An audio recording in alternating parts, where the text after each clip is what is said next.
We are talking to Ian Blaylock. Just a minute. Also goes by Phlub. Phlub. Sorry about the dog coughing in the background. Alright, let's see if he's ready.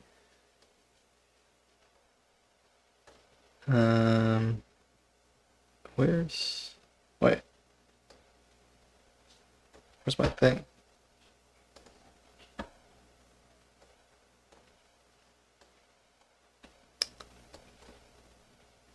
Alright. Try to call him up.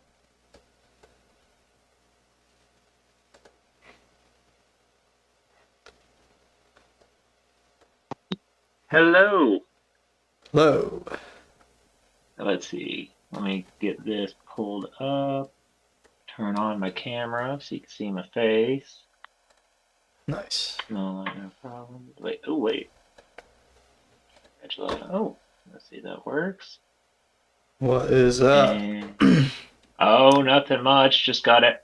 Just basically got everybody in bed and thought I'd come down here and wait on the call. I think my son probably might be upstairs still watching like YouTube videos in his room, but the other two are asleep, which means I can actually talk. So YouTube? yeah, something. What if he's watching I'll, you right oh now? no. He might be. I mean, if he is, he'll probably come in the room. But no, honestly, I wouldn't be all that surprised. But if he's asleep, Ah, I nice. don't know. Cool, man. Well, what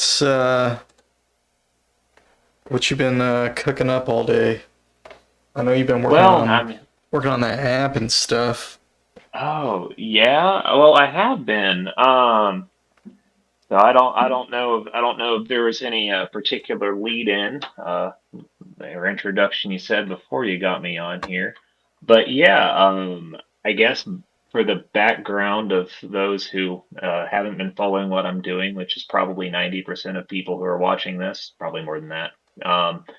So I have been sort of doing a lot of explorations with. I've been trying to come up with the style. I'll call it isoharmonicism. It's a nice academic sounding word, so I'll go with that. And if I'm going to try to put a label on a compositional approach, that works. So what I've been doing is I came up with this method of trying to figure out how to compose very specifically in 41 notes to an octave. Right. And that's basically downstream of my kite guitars, which truthfully, if I lead in with the kite guitar collection, it would make the context of everything I say later a whole lot clearer. Well, So yeah, sure. I think I think I might show off some of my babies. Um, and so this is a Laurel Canyon acoustic. Got Pete the cat sitting right there, one groovy dude. Hey, Ian, with So I've got. Oh, why is it bent blurry? with that filter, your background filter, it's making Thought I took everything off the blurry. background filter. Well, let me put that back Yeah. on. Wait. In video background. Get that out of there. Now you can see my walls in all their glory. What? I thought I got rid of that. But hold on, video background. Change, not close. Oh, there we go. Yeah. Change. There we go. All right, let's try this again. All right, so this is my Laurel Canyon acoustic that this is the first Wow. attempt at doing any sort of microtonal conversion on there. I didn't do, have you noticed? It's very, let's just make this work. I did not even bother fixing up the old inserts Are for the f- position, but are the frets if not I straight on there? there's a couple at the bottom. This is my first one. Yeah, yeah. And so yeah, if you look closely, there's a Yeah, couple, they look. especially in there, where it's just a little bit wiggly. But I don't really play up much in that range. I think the highest I get in anything I do is basically about up here. Okay. And then the thing is about it. I got this guitar for free. I Yeah. spent absolutely nothing on this. I was at the local music and arts. Actually, I guess you probably have those in your neighborhood. I imagine. Do you have them up there? That's the name of the store? It's a chain of like music stores. They do lessons. They sell like band instruments to kids and all that stuff. I'm not familiar, but Oh, okay. Well, anyway, it's Atlanta area. okay. Or maybe it's South Metro. I don't know. Um, anyway, so the I was in there, and I'd been thinking about this, and I had really got to reading about like kite guitars and stuff because I've been dabbling in all kinds of different alternative tuning schemes and stuff when it came to my normal 12 guitars that everybody plays. So it's like, God, I'd love to really see if I could get some JI because rather than trying to like, I used to try to do like the bridge hack to make it like 11 Edo, and then I would, try to do like offset tunings to get 24 and stuff, and it was just a pain in the butt. Like, no, if I'm gonna do microtonal guitar, I'm gonna commit to a system I know works, which is where I got to finding out about kite guitars. And long story short, the I mentioned that I'm like, do you guys know of any discounted like cheap guitars that you're just looking to like aren't they really that great? Like I don't really care. This is for a luthier project. And I forget exactly who it was at that store. It might have been John or Andrew. Handed me this thing that was free, and the neck had been busted up because it fell off a truck. Huh. And so the action was all messed up. There was this weird bulge around like the eighth or ninth fret in its original system. Um, but that Oh doesn't no. really matter all that much if your goal is to get fret pullers and pull every single fret out and get a kerf saw and cut your own new frets and measure them out and then level them out with a leveling beam. Right. And it took a while because, truth be told, this is first attempt. I really didn't know what I was doing. Um, I found it was like microtonalguitarblog.com. No, it was like I forget, it was like guitar-blog.com or something. They had some post on there on how to do it and like measuring it out, and I figured it's like, oh, what the heck. I've fixed a piano before, so this can't be that hard. Interesting. And it worked out. Initial round was a little bit sketch, and so yeah. So this is Exhibit A of the kite guitar, and there's So, a big scratch right there. That's why that Pete the Cat sticker on there. You got to remember to save the world with kindness. so how how Um, how long did that take you? oh, let's see, I would have done it probably back half of 2024. I think it took me about 3 or 4 days, but it was in a frequently interrupted sessions. So it's like, first I'd work on it, and then I'd get the fret pullers like, all right, I want to do this, and but they're kind of glued in there.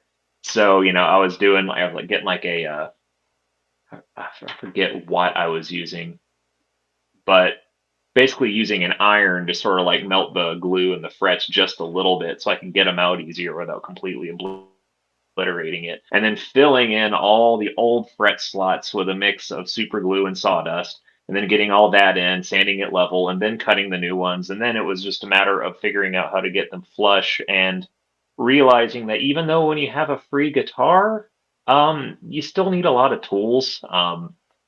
However, once you buy $200 of luthier tools and you have one kite guitar, it needs a friend. And so I actually have another one, and this is my electric. Hold on just a second. It's back here. Hey, Mr. Leaky. Hey, Ambient Esoterica. Welcome, welcome.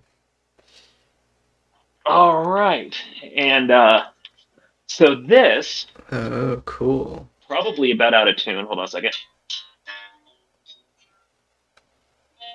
It's close enough. I think I can't really hear that, by the way. anyway, yeah, that diesel. It's not plugged in because I don't have an amp Oh, down okay. here, and everyone's sleeping. I don't really have too many ways to do it. Okay, so this one Oh, yeah. is This is a modified Jackson JS 22-7, That which your that gear looks cleaner. aficionados, That yeah, that looks much cleaner. cleaner. But I am interested though on the top of the fretboard, like the low notes. Hmm. Why is it uneven there? Like It's not why is there a big in between fret? ones. Yeah, did you not do all of the frets there? Uh, I didn't do all of them, and the reason for that was, well, there's two reasons really. Okay. The first one is that I obtained the fretboard from this. This one was a CNC machine cut fretboard. Um, I got to talking to Kite, and he had a few extra ones lying around, and I was like, well, it's like the cheapest guitar in the market. Let's do it. So he helped Yep. me make that happen, and I basically got the original guitar. When I first got this thing, it was black. It was a black, normal fretted, cheap 7 string. I didn't do anything really with the pickups or anything. But I got to looking at it, and my very first guitar I got when I was 13 years old was this black Ibanez GSA 20 that I bought for my uncle for 120 bucks. And the neck was kind of crooked, but regardless, that's not the point. Point is, it was black and it was cheap, and I looked at it and I thought, this thing is way too much like my 13-year-old guitar that I had back then in appearance. I've got to do something to bling it out a little bit, All which right. is why the whole refinish of the Memphis style pizzazz pattern going on.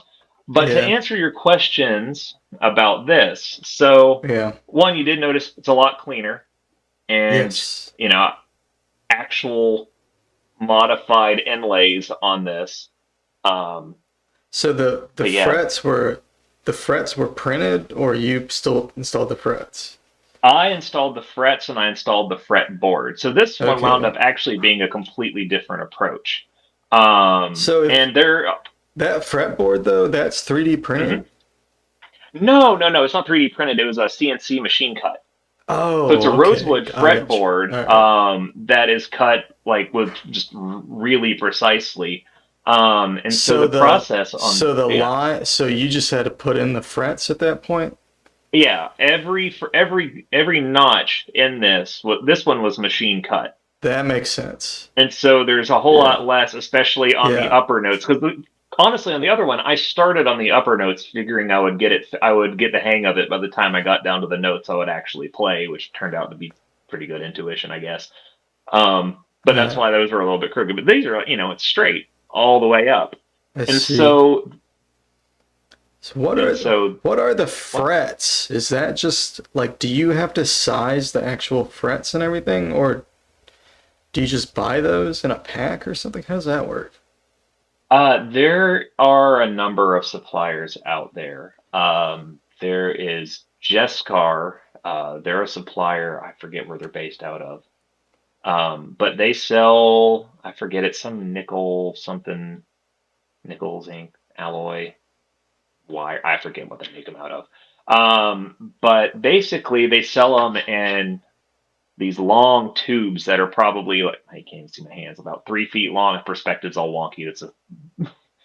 Um, but it's like 2 foot wires through. I forget exactly how long. But the point is, it's like, so I get it, and you sort of have to bend it and get the radius on, and then it's just a matter of you lay it in the like you lay it here in the slot, Uh-huh. and basically then you just sort of get it slightly curved, tap it in just a little bit, um, or just to make sure you got the length.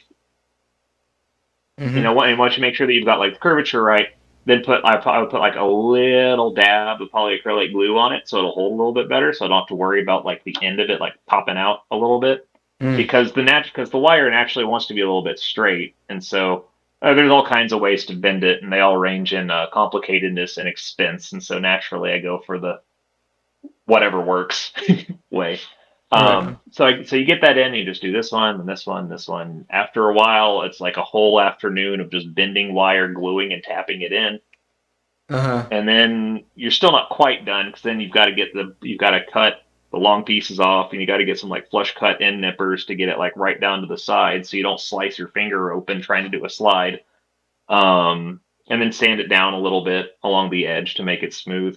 There's definitely some places up here, like up in here on the side that I'm never going to be touching with my hand that probably could have been sanded a little bit more professionally, but it's my guitar and I'm the only one playing it really. So, I mean, Yeah.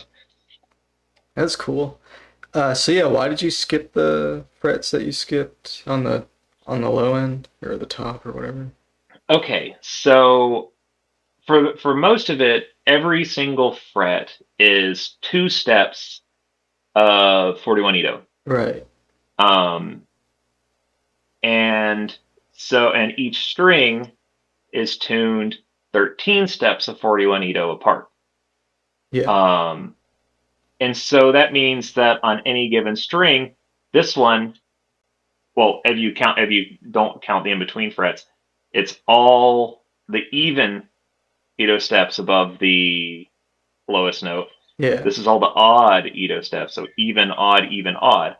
However, there are some intervals like that. That's 7/6. You've got your septimal minor third Oh, happens to I think I be get it. right at 9, and so Uh-huh. that's 4.5 frets. And then you can go down here. There's your 9/8. There's your major. There's your major second right there. And So it's actually skip fretted with added notes. right, so you Yeah. don't Okay. lose some notes, and you can make things be a little bit more convenient. So when you got the fretboard, that was how it was sent to you? It was just sent to me as a fretboard. I No, I had mean to. didn't Yeah, yeah, it yeah. they It had just the came that way. cuts in it? Mm-hmm.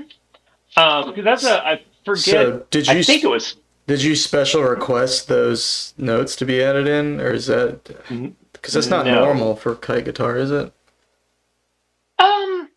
It kind of is. A lot of the other people out there um, have the extra frets. Okay, Kite himself really strongly encourages it, I see. mainly for the Okay, reason it increases your range, and you can do a lot more useful like hammer-ons and pull-offs in the low end, yeah, especially getting that 7/6 and the 9/8 just in okay, there. cool. Um, and so basically it was he had some, and like if anybody watches this and like wants to like go to that was it kiteguitar.com, and they've got ways to get into making these or buying them or renting them, and they do have like they've got some pre-cut fretboards available for sale on there if you want to go that route, and it's actually kind of fun. Yeah. I will say the one thing that's interesting about that is they still don't necessarily fit 100% exactly. But it's fine. Like with this one, I had like maybe a couple extra millimeters over on the side that I had to Oh sand yeah, off to get it totally flush. I see. And the old fretboard, you've got to pry off, Ah, which is an adventure. sure. So like take off the strings, unmount the neck from the body, and then get like a big putty knife. And I mentioned the iron. If you iron to get the old fretboard, the wood, you got to get the wood kind of hot enough. And a lot of them, I'm not 100% sure what glue every guitar manufacturer makes.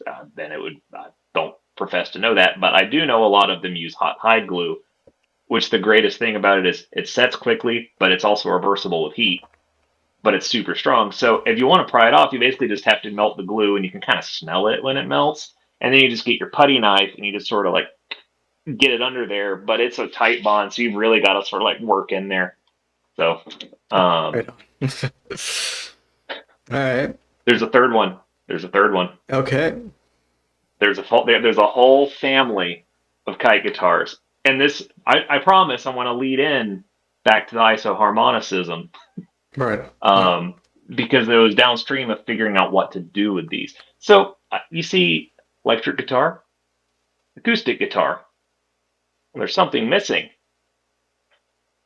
This bizarrely painted thing, which was my experiment to see what happened Interesting. with unicorn spit wood stain.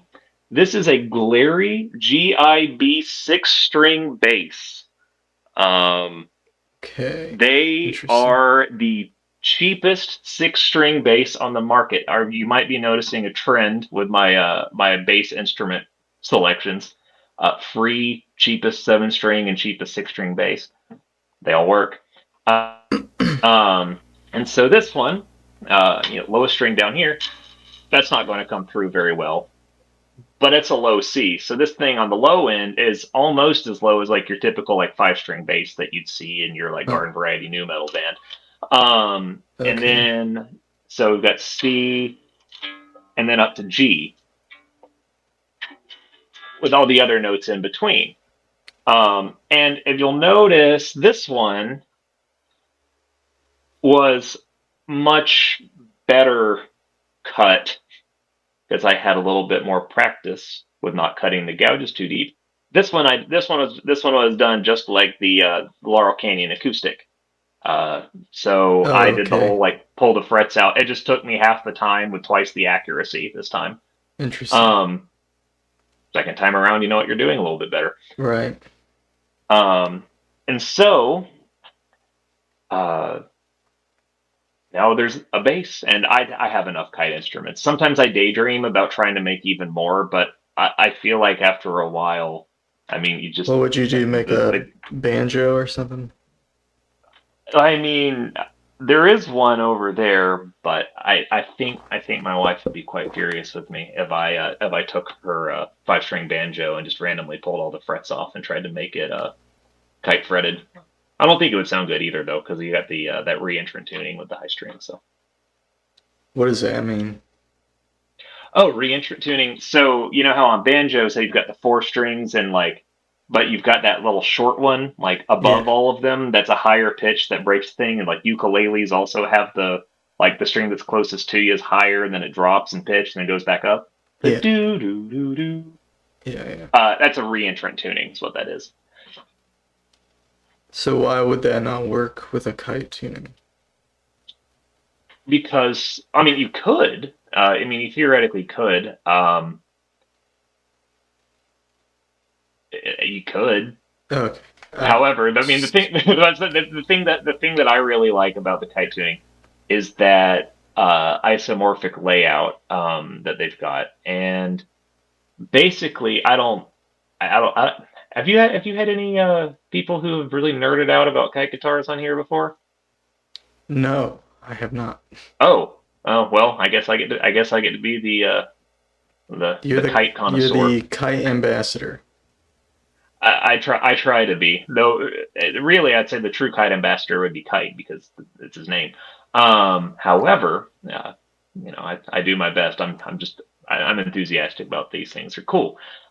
So basically, I know I mentioned all the strings, 18 steps of 40 bonito apart, which is a sub major third. It's about 380.5 cents. Um, if you stack 5 of them, you happen to get to the third harmonic. So you have an octave plus a fifth, uh, Okay. which is neat. This is magic temperament, is what it's called. And so you end up hitting a lot of really useful 7 limit JI intervals with pretty remarkable accuracy for its size and on a guitar with that regular with like straight frets. Um, And it also happens to work out that because of, oh my God, what's the name of the temperament? It doesn't matter. It's one of those commas with an arbitrary name.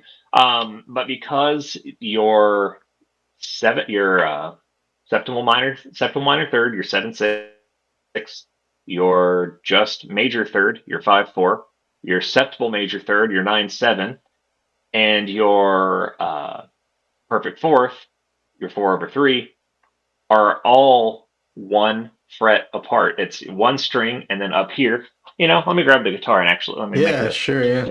Yeah, like, why am I even talking about this? I have the instrument.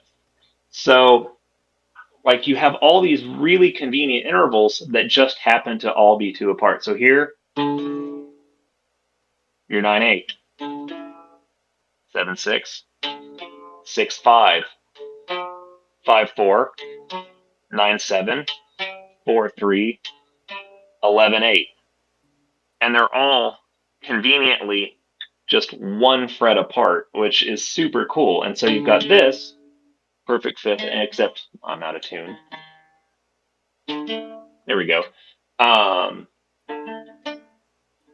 And so there's your octave. And if you want to do a minor chord, you've got that option. Septimal minor, barbershop, barbershop dominant. You can really lean into those like septimal chords if you want. There's all kinds of stuff you can.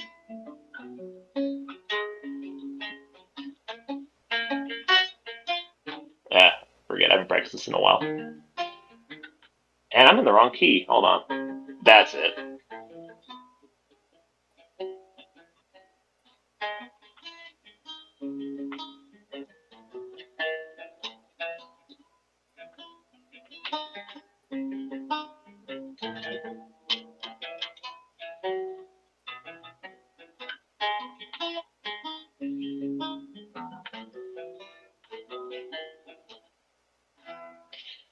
I had Yeah. that down a lot better a while ago. I've been deep in composition mode, so my picking has not been practiced as much as it should. Yeah. That sounded cool. I Um, can't hear it eh, super well, unfortunately, but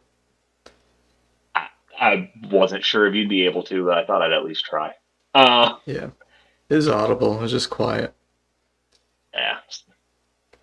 But So okay, so that's a lead into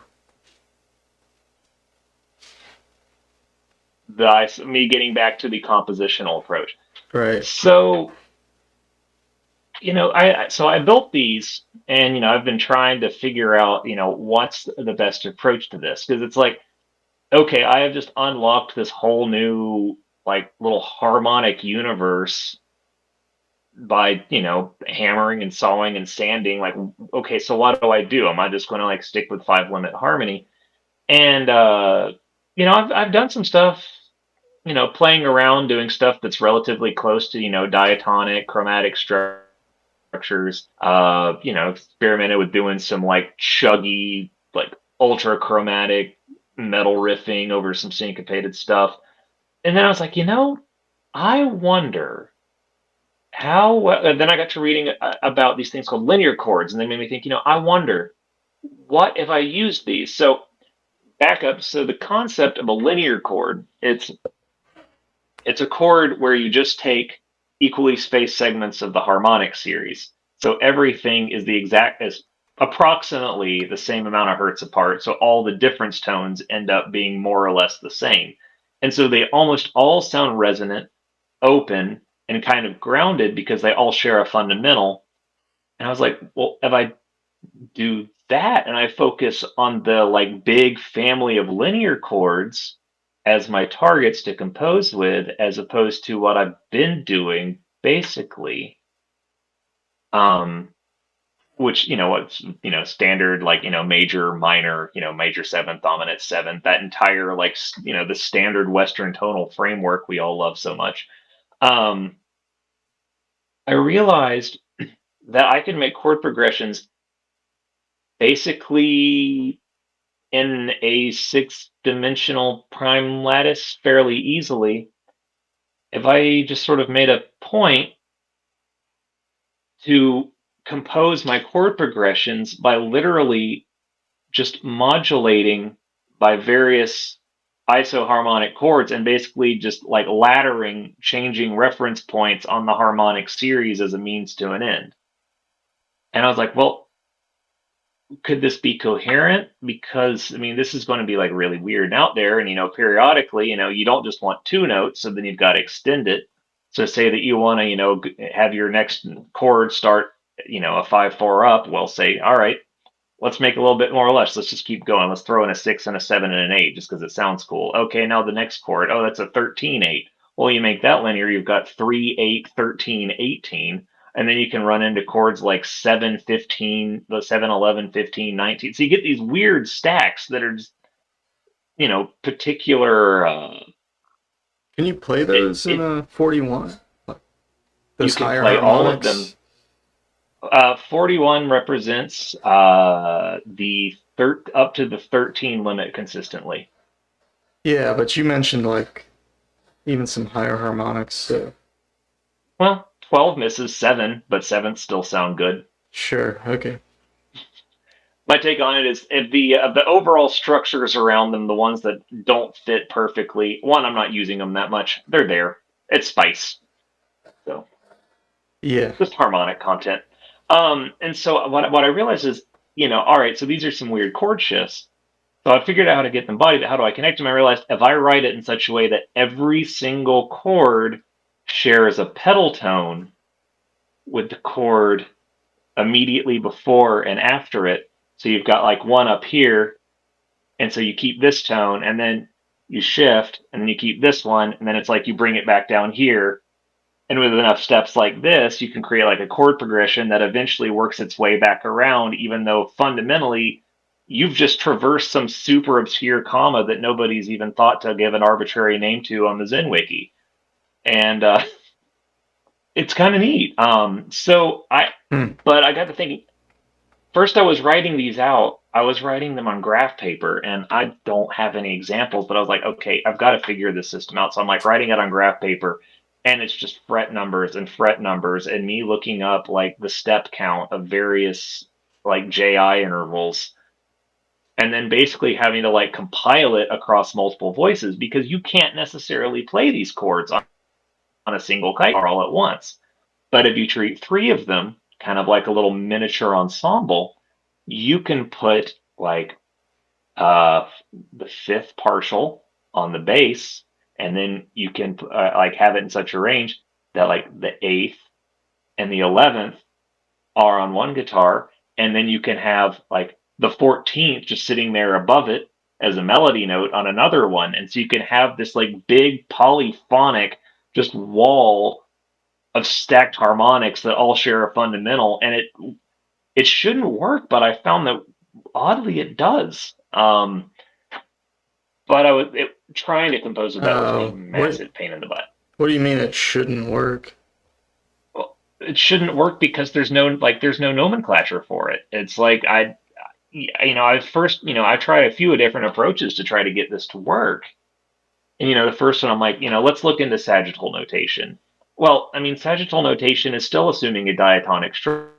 It's got 7 main notes. Like you've got a system for telling you what the sharps and flats are. But if you're not paying the slightest amount of attention to chromaticism, like to diatonicism at all, you just end up with this like illogical mess of sharps and half sharps, and none of it makes any sense. Um, which leads me to tab because tab is useful. And so, when I was writing out these like lattices, like these like matrices of like chords and stuff, I But realized that what I was doing was just transposing them and basically writing something that functioned essentially as like an Excel macro that compiled the tab. And that's where okay, I wound up getting completely overboard with it. Okay. I see. Well, yeah, I mean that's an advantage I think of I guess composing for guitars you can use tablature. So you don't have to worry about the note names and stuff. At the same time though, I think there is notation for 41 Ito. I mean, Oh, there is. It yeah, just doesn't fit my brain for right. what I'm doing. So, okay, I see. I mean, but So not all the chords have like standard names, but I haven't uh, named most of them. I just name them number stacks. I've been using like Python range notation. I don't know if Kite also has like a chord nomenclature. He does. Yeah. I And would. it's very useful, but but also very rooted in like your typical like triad tetrad structure. Sure. And so when you're just throwing arbitrary harmonic stacks at the wall, it kind of breaks down. I see what you're saying. Yeah. So interesting. So So that you were struck with this idea of writing music using isodifferential chords and Hmm. wanted to see if you could accomplish that with the gear you have. So is the end goal here to like form a band, or are you gonna overdub yourself playing all the parts? I guess you'd start with that Hmm. and then Um, try to convince somebody to play the other two guitar parts. all me. I can't tour. I have no aspirations of touring. I work a full-time job and I have a side hustle tuning piano. I'm a Oh, hydrologist who tunes pianos on the side, and I got three kids that are like 5, 7, and 11. There is no way I'm going to be going out and finding people to go tour this. But what I can do is I have a lot of experience doing like various recording projects because I'll shout out a couple other websites. There's like Songfight and Spin Tunes are these two competitions I've been doing for like a really long time. Songfight actually first entered back in 2006, um, and it was just sort of a fun high school hobby for me, and I just never really quit. Went through periods of like doing all kinds of like more club oriented stuff. Got back into recording acoustic music, entering like so Songfight. It's a weekly Songfight competition or a weekly songwriting competition. They post a theme. Everybody, not every, well, everybody who wants to enter submits a recorded song, and you do that basically every week and a half or so. And then when the songs get posted, they're all there. And then we vote on who had the best song.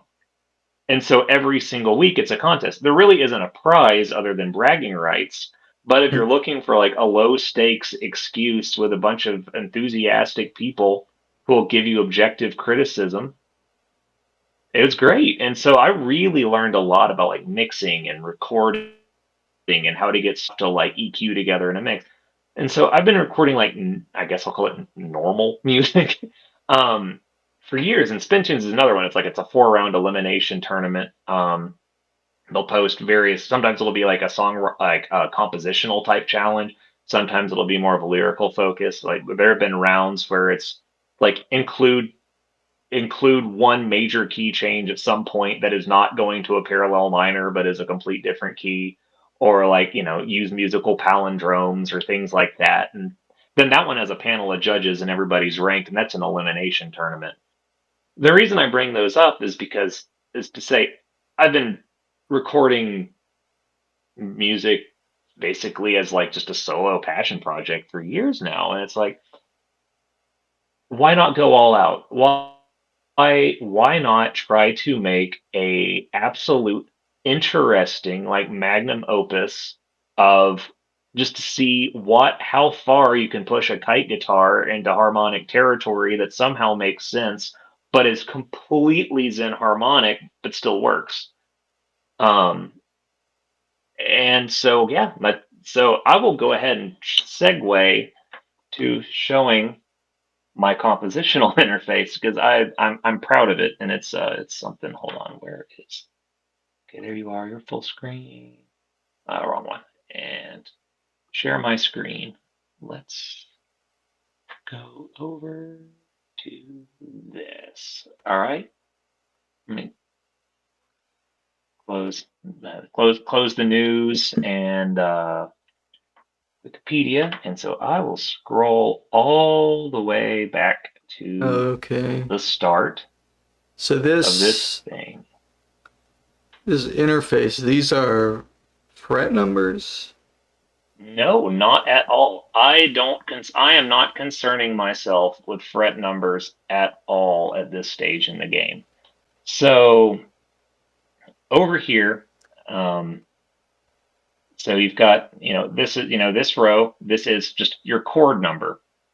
And so this position thing, this is like chord metadata. I'll get that comes later. So the important part is down here is these 6 primes. So you've got your 2, your 3, your 5, your 7, your 11, and your 13. Okay, And right here. so what I'm, so this one right here, so this chord is based around a 7, 8. And so, or 7/8. So, we're moving the root down a 7/8. Oh, So this is like a Monzo. it's entirely composing using nothing but Monzos Oh my for the chord goodness. progressions, at least. It is a Monzo-based composition tool, which you can actually see. I got it named Monzo tool because I realized that Oh, I was the see best approach to that. try to fit. Yeah, okay. At least the best approach for me. And so, this one, all right, so here's a 10/9. Here's a 5/4. Oh, what's that one? 5/6. And so, and so if you notice, so up here, the pause that you see, This that's the is position. So we're starting at what's like -3. My reference point is C4. okay. Um, C3 is the lowest note on the kite electric. C2 is the lowest note on the bass. So the lowest anything goes is -82 steps. So 2 octaves of 41. Um, and so, so basically, if you notice, just ignore the gray numbers for now. The white ones, so that -3, the 11, the -3, -11, -5, 8, 3, like this sequence, it's just following. This is basically what the pedal tone is that's carried into the next note every time. And after a while, you can see that you stack these. And if you add all of these primes together, truth be told, I don't remember exactly what the name of that comma is. I wrote it down at some point. I could figure it out by just stacking up the vectors, but it comes back around. Naturally, you don't want chords that are just 2 notes, especially if you're trying to do polyphony, though. Um, And so say, this one over here, this first one, we've got a 7 and we've got an 8.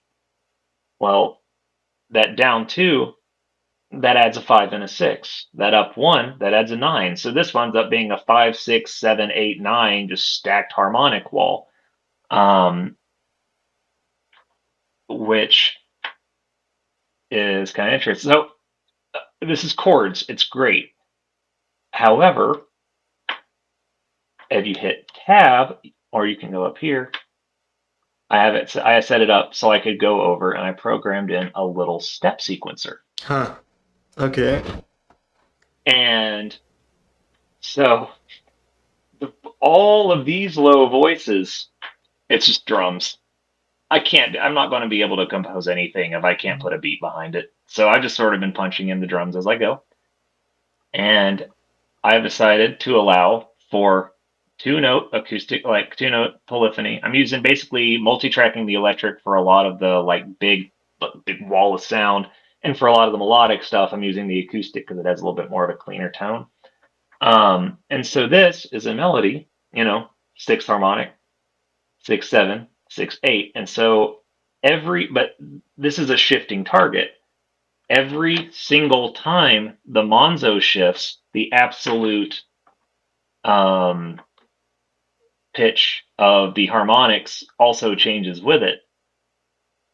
But what doing it this way does is allows me to write melodies that are entirely overtonal, often very high limit, but also cleanly are able to go up and down and follow and be locked in to this completely ever shifting harmonic landscape. So not a single note ever clashes. I mean, they'll clash in the way that you know, higher limit stuff kind of can sound kind of alien and odd sometimes.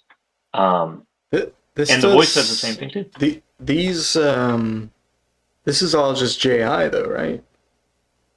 This is I have it set so that's intonated as if it would be in 41. Oh, it is in 41. Okay. It's all 41. Okay. And it is all hard coded for my instrument suite. I might make a more general version at some point in the future, but it's a very low priority. So will Um, this actually make tabs for you? Oh, okay. Interesting. yes, Yeah. this is the compiled fingerboard representation of everything you just saw in those first few measures. So Ah, if I have the okay. bass playing down here, one electric attack here. Also, I'm keeping an EBow track, like like that little magnetic bow thing that like vibrates your sprint strings and gets out all that cool drony harmonic content. Yeah, those are really cool. I'm keeping one of the voices perpetually as an EBow to also keep that harmonic continuity going. I see. Okay. And so that one's sliding around. So I've basically come up with this like algorithm that lets me it's keep the EBow track on one string as long as you can because it loses a lot of attack when you let it go. And the electrics, I'm just for like the chorded electric stuff I want to be adding in.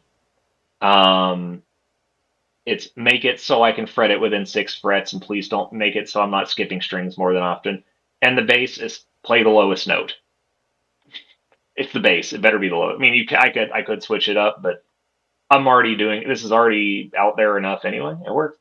And so going through another thing that you see sometimes is down here there's D. You'll see the B D. I've been writing stuff down as like B D and E. That's how I've been writing down those shoot, I turned off my camera. Those in between frets, the ones down near the nut. And so you see this thing, that's a massive wall. I also have it shaded, so if something's not quite playable and needs some massaging to make work, it'll shade it red. Like I don't have a 2.5 fret up there. I have a 1.5, a 3.5, and a 4.5, not a 2.5. Okay. And so this is like sort of a note to myself of, hey, give this some attention. And then here I've got the entire this is the acoustic track. So you saw that 6, 7, 8 based melody. Do do do do do do do do do do do do do do. And I mean it's similar things like this one. I don't know that those notes are too far apart, but also it's an algorithmic translation to my fretboards, and so it's not 100%. I expect to do some post editing, but right now I have like 10 minutes of like entirely through composed like this big suite that's in the process of being rendered, and I actually already know what it sounds like because while I will have to stop talking and do some audio config to set up, this thing has an audio engine. And also it exports MIDI if I want. Oh, interesting. So I can drop the MIDI in and it's all mapped out to a 41 ETA thing, but also custom tuning files, one for starting at C2 and one for that plus 128 steps. So like I can plop it into FL Studio. The drum tracks just export as standard MIDI drums, so I can just drop those in and put them on any drum sound I want. Cool. So, and one last thing before I get to show, I mean, I gave myself a little mixer. But I put in a little comma calculator that's started to help me. Okay. And so if I'm looking for something useful to use, for example, like, oh, let's go into like higher primes territory. Let's take advantage of the fact that 41 tempers out 847 over 845. That means that I can throw in, I can go down a 5, up a 7, then up 2 11s and down 2 13s, and then suddenly magically I'm back at my starting point. And so, and since I'm doing Okay. all isoharmonic I see. composition, if I do this, I can just basically use any arbitrary comma as a basis for a chord progression. Huh. And especially if I spice it up and like, especially slow it down, if I use more like 5, 7 limit stuff, it doesn't even really sound that unusual. I mean, there's no like conventional like, major minor tonality or any of that, but Yeah, it works. that's interesting actually. I'm kind of skeptical anytime people mention commas, but when you look at the Monzo, I mean, I don't know. I'd have to think about what each like column, which prime that is, but So I've been looking at it because I wrote it. So, I mean, yeah, but that's yeah, interesting though. So you can always form a loop if you just follow the Monzo of the comma, since it's you tempered can out. always follow the comma. It's just comma traversals Hmm. as like dogma. Though actually, you don't have to do comma traversals though. But let me find a part where I don't. I guess this is something people do already, but I don't know. I've never understood it, but now it kind of makes sense. Like that makes sense. Yeah, I don't know of anybody taking this approach, but I mean, it's in harmonics. We're all taking different approaches. There is no well established theory. I mean, the established theory is what all the the Ives and the Parches and the everybody who like came before us who was like messing with this stuff. But I mean, it's never been mainstream. It's never really been something there's been massive institutional focus on, which just means that it's the Wild West and the door's wide open to come up with any approach that works. Yeah, So, for sure. um, so, but yeah, I mentioned it doesn't necessarily have to be the comic traversals and stuff. So if you see, right here, where I've got, you see where I've got it written as hold. I probably use just an H and have it be less visually cluttered. This basically just says, all right, voice this chord from where you're at, but don't move it. So if you see how it's just keeping that thing at 10. So this whole thing is basically just this stack of partials that's just expanding and contracting with each successive chord, but keeping that one that's like, I guess if it's 10, that'd be like what, B flat, something like that. Like just keeping that like B flat 3 just stuck there as a pedal tone, holding it all together with every note. Every time this chord changes, it works. It's in and out. It's like an expanding wall on a spectrogram that would look cool here. Um, Actually, on a spectrogram, this entire approach would look cool. I haven't actually looked at it, but so I will go back. I'm not going to play the whole thing, partially because it's not going to sound like this in its finished state. It's going to sound like guitars in its finished state. But do you mind if I go ahead and share some audio? Please, yeah.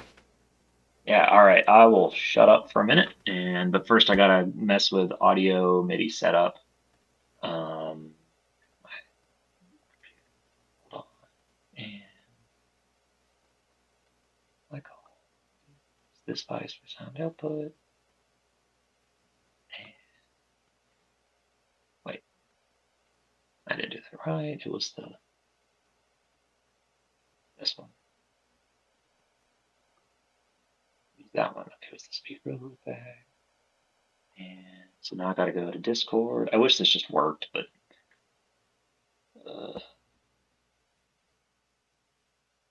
go back and then input. Yeah. If anybody has any questions for Ian, feel free to ask them, or comments or whatever.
Can you hear me again? Yeah. So, that's the general gist of it. I think sounds right. I can't see if there's any questions that have come in. So, Oh, I'll let you know. No, there's Okay. no way to say. Um, yeah, that's cool. Neat. Those are really interesting harmonies and stuff. They Um, blend better, like they blend better than you'd think for just basically composing with arbitrary montos. yeah. Well, I mean, I think having like the common tones and stuff definitely helps just keep everything flowing and Yeah, it ties it all together. yeah, and limiting the instrumentation and all that other stuff. So yeah, I mean, yeah, sounds pretty smooth and definitely sounds very zen. Um, I I thought it was interesting that you use synth sounds instead of like a guitar timbre. Do you think you're gonna try to emulate those synths when you record it with guitar? I mean, I'm exporting MIDI. Yeah, I will see what fits in the mix. I mean, it's there. I mean, I actually can export the stems from this. sure. Like for the chord, like just to hear what the chords were doing, I figured it's like I needed a timbre that would have a really rich harmonic profile where I could really make out that harmonic thing. But I didn't want it to be too crystalline because I mean, this is guitars. I got a whole like rack of various pedals and stuff. I mean, this is going to be there's going to be a lot of fuzz going on, especially in like the low end.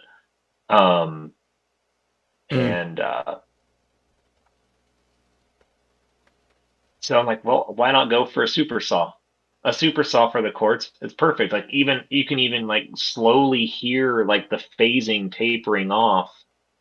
It's like if there's a synth sound you could use that will really illuminate that. At least to my ears, it works great.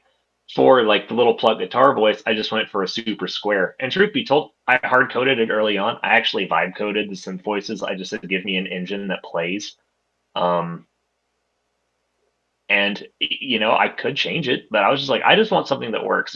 Get whatever the simplest path of least resistance to at least be able to hear what I'm composing as I'm composing it.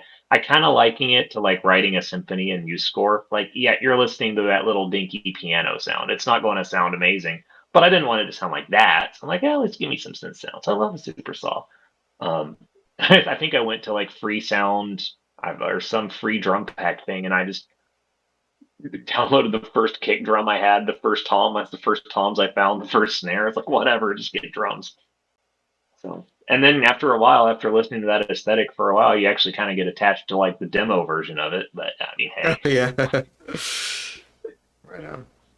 but I can play along on the bass because I've got the thing, and so that's been kind of fun to like put it on and then like grab the bass and just like play this weirdly Sure. Yeah. compiled, accurate thing I would have never come up with while just jamming. Yeah. It's interesting. So, All right. and it auto Cool. saves. So I can do this whole thing in like 10 minute spurts. Wait, what's that? And it auto saves, and like Oh, the so auto every time I make a saves. change, it saves. Nice. And so since I'm constantly pulled away, I'll work on it like 20 minutes here, 30 minutes there, 5. So I'm just sort of go in. It's like, oh, all right, I don't like this note. I'll be listening to it, like I steal it, see. Yeah. tweak the drums. So it's like a never ending project that I've just started turning into this whole EP that's going to be through composed. I think it's going to be cool, but I mean, obviously I'm excited about it. So It's interesting. Do you think with like vibe coding and stuff that it seems like there's going to be a lot more of this kind of thing? Like it doesn't seem like, at least right now, you don't really have intentions to like put this out. Do you want to make a public version or? I'm 100% fully intending on making a public version and pipping it out to as many magazines and publications as I can. Um, Magazines. What do you mean? I'm aiming. I'm like not necessarily magazines, but like bloggers. I guess magazines is an outdated term, but reach. Like we are in a moment, and I'm convinced of this, and I might be wrong. With folks like let's even go back a decade. You've got folks like King Gizzard out there. They're pulling out their 24 tone guitars, doing flying microtonal banana, catching on. It's a hit. The music nerds love them. I know so many people who, aren't necessarily trying to think about, the implications of like 13 limit JI harmony, but they know they like what they're doing. And then lately, and this one has really surprised me with their success, is on Jean de Boitering. It's not very good French accent, but maybe I did great. Or maybe I sucked. I don't know. But you've got these polka dotted weirdos playing with a loop pedal, with their big floppy nose and paper mache mask and gold triangle thing, whatever they're doing. It's actually funny. My pest control guy came over while I had their that big set that went viral there. It's on YouTube, and he was just staring at it. He's like, "I wish I could just do this for a living instead of killing bugs." Um, like they get paid to do this. I'm like, yeah, they do. But like they're blown up. Like you look at like the crazy number. You look at like the number of views that they're getting. Like microtonality is having a moment. Yeah, yeah, And if there's a time, and I'll say this to anybody who's listening to this, and I'm serious about it.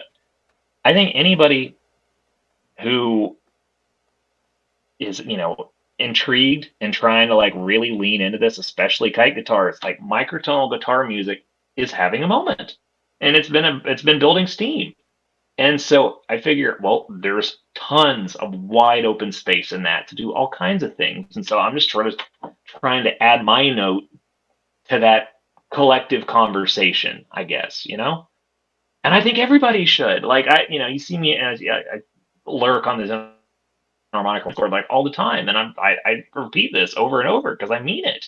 And it's like I want everybody to start doing stuff like this. Like if the more the merrier. Like I want everybody to have a kite guitar. And if it's not a kite guitar, you could be like like Brendan Burns or something out there. And what was it, like a 27, 29? yeah. 27 he uses? He does 22 and 27. He also has I like a love JI guitar too, but I love that album. Like, and you've got stuff like oh god, John, that guitar guy, John guitar guy. Platter, John Platter, like people like Okay. him. He's doing all kinds of like like super intricately arranged stuff that sounds nothing like that, but it's on kite guitar and it's just fantastic. Um, Okay. so yeah, like go check out like John Platter stuff on Bandcamp. It's good. I'll shout out like everybody doing. I want everybody doing this. I want like it's a thing. I love kite guitars, and I love the fact that they're cool and they're new and they enable all kinds of things, and they're not synths. Like I'm so tired of every single thing. No offense to any of the like people who make amazing synth music, but as a microtonalist, it drives me crazy how that's by and large like the only option for so many people, and it's like I I'd like to see more like acoustic zen, like physical zen getting out there, zen that's not just like Surge XT and FL Studio. I mean, Surge XT is great, FL Studio is great. I want guitars. I want stuff like like Richie's Metallophones and stuff, like all of it. I love this stuff. It's great. Yeah. It's just a lot harder to get acoustic instruments in alternative tunings. Yeah. And then I mean, I guess it's always the case that you have to kind of like relearn the instrument, but it seems Yeah, I mean like your it's a muscle new memory instrument. would not transfer. No. Although I don't know. Finger picking would. Yeah, I guess so. Yeah, like the right hand stuff would be the same, but Yeah. Even then you can't like strum chords. I guess on a kite guitar, since it's tuned to like major thirds or down major thirds or whatever you want to call them, Yeah. um, it would feel a little different. But I wonder if it's like a 22 Ito guitar tuned to fourths, if the shapes still feel pretty similar. The shapes are totally different. I mean, they really are. But I mean, if I Like I started, on a kite guitar, they are. But I'm saying like yeah, if you had like a 22 equal guitar and tuned it to fourths, do you think it would feel similar? I don't actually no. know because I haven't played one, but Um, it wouldn't, but only because a fourth space tuning makes this shape. that's fourth, but in any sort of fourth space tuning, that's going to be a fifth. So, like on a regular guitar, that would sound like that. No, I'm talking about if you took it. I'm saying if you tuned a 22 equal guitar in fourths. That's how a guitar is normally tuned, is in fourths. Yeah. Would a major chord, could you play a C major, and would the shape of your hand be similar? That's what I'm asking. I don't know. Oh, okay. Now I understand. Asking. Okay. But I don't know. I'm just thinking out loud. No. Then no, I am too. Now, good question. If you if you tuned it relatively close to standard tuning, and you had like, and I guess 22, you wouldn't be skip fretting. No. You would. I mean, it wouldn't be pure force would mess it up. But if you did that, E A D G B E, with like that major third thrown in there, yeah, absolutely. Yeah. You'd have to be a little bit more precise with your fingerings just with the narrower frets, but I mean, it wouldn't be that like 22 fretting on a guitar wouldn't be that much tighter, at least in the bottom end, than like a mandolin. And mandolins aren't really all, it's not too tight. So, Oh, you're talking about the fret spacing? Yeah, fret space, because it becomes a big thing. Yeah. I mean, Yeah. the ergonomics of having, like, you get used to everything being this far apart, and then all of a sudden now it's this far apart, and you sort of have to like rethink the like mechanics of your fingers, but Yeah. you get used to it. Do you still play a lot of like 12 equal guitar, or? Yeah. I mean, lately I've just been sort of so busy in the composition stage, but yeah. When I do that, half the time I end up doing like flat picking exercises. I don't know. I'm really into playing, not listening exclusively, but like Western swing style picking, like stuff, or that like that hot country picking that they used to do back in the day. I don't know if you've ever heard of Jimmy Bryant, but that guy is like one of my like guitar heroes. He was this, by all accounts, kind of ornery guy back in the 40s, 50s, 60s, who had all these collaborations with this pedal steel player named Speedy West, and I don't even. I mean, it's just it's like you take like that high energy of like bebop, but you're doing it with a cowboy hat, and it's all just like super clean, super fast flat pick guitar that borrows like just as much from like Django Reinhardt as it does like the Texas Playboys. And I mean, it's just great. But so yeah, I'll end up doing a lot of those exercises, picking No, along with right. it. But I mean, that and like just bot rock riffs. I mean, I'll also find myself noodling on like Creed because A lot of your music, a lot of your music reminds me of like '90s alternative, or I guess like 2000s too, but like from that era. This month I binged the entire 311 discography. Yeah, that does not It was surprise me. great. I think all of you should binge the entire 311 discography. And I know it's a meme, but you should investigate 311. The But there's like tuning. I grew up with stuff like that.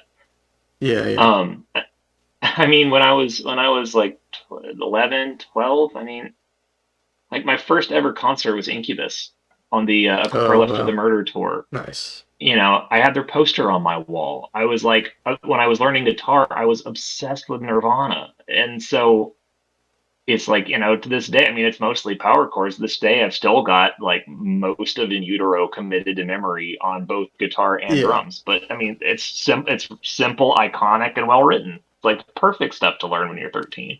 Yeah, that Um, style of music's very we're probably pretty close in age, but it's very how nostalgic old, for me. I'm 38. how old are you? I'm 38. not. I'm 36. Close Yeah. enough. So, um, yeah, so it is cool when I hear your music, because it does have, I don't know, it kind of brings me back to that feeling, that era kind of, but then it's I miss it. microtonal. Yeah, I miss it. Well, I mean, that era was microtonal. It just wasn't consciously so. Sure. All right.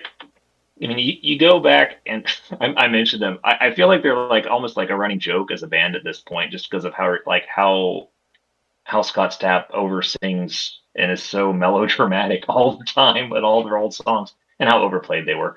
But you listen to the start of What If, and it comes in and it's think like butt rock Y2K radio. The first note in that song is a super high gain seventh harmonic just squealing through, and it is like playing their front and center for like the first 40 seconds of the song. Yeah, Nobody ever said, "Oh man, I love that microtonal band Creed." yeah. Limp Bizkit Well, does it too. Listen to Westmoreland riffs. It's like fives all over. That dude spams so many fifth harmonics. Stained, go listen to Mud Shovel. That thing's he's just like running up and down the harmonic spectrum and doing it super cleanly. Like, yeah, interesting. yeah, I'm a big, yeah, I always kind of like I'm a sucker for butt rock and new metal. What can I say? That's cool though. I like how there's so many like different styles represented in a microtonal music, and it kind of like There should be. definitely like connects. I think different, a lot of different kinds of people. I mean, I like that about music in general, but I think it's even like more amplified with microtonal music because it's such a it's a niche thing, but it's like the dimension of tuning is like completely its own thing. Like it has nothing to do with everything else. So like when that's like the unifying thing in music, it's like anything else goes. So you can be, I don't know, you can be super into like any kind of style and want to approach it microtonally. Right. Ambient Esoterica asks, take on My Bloody Valentine.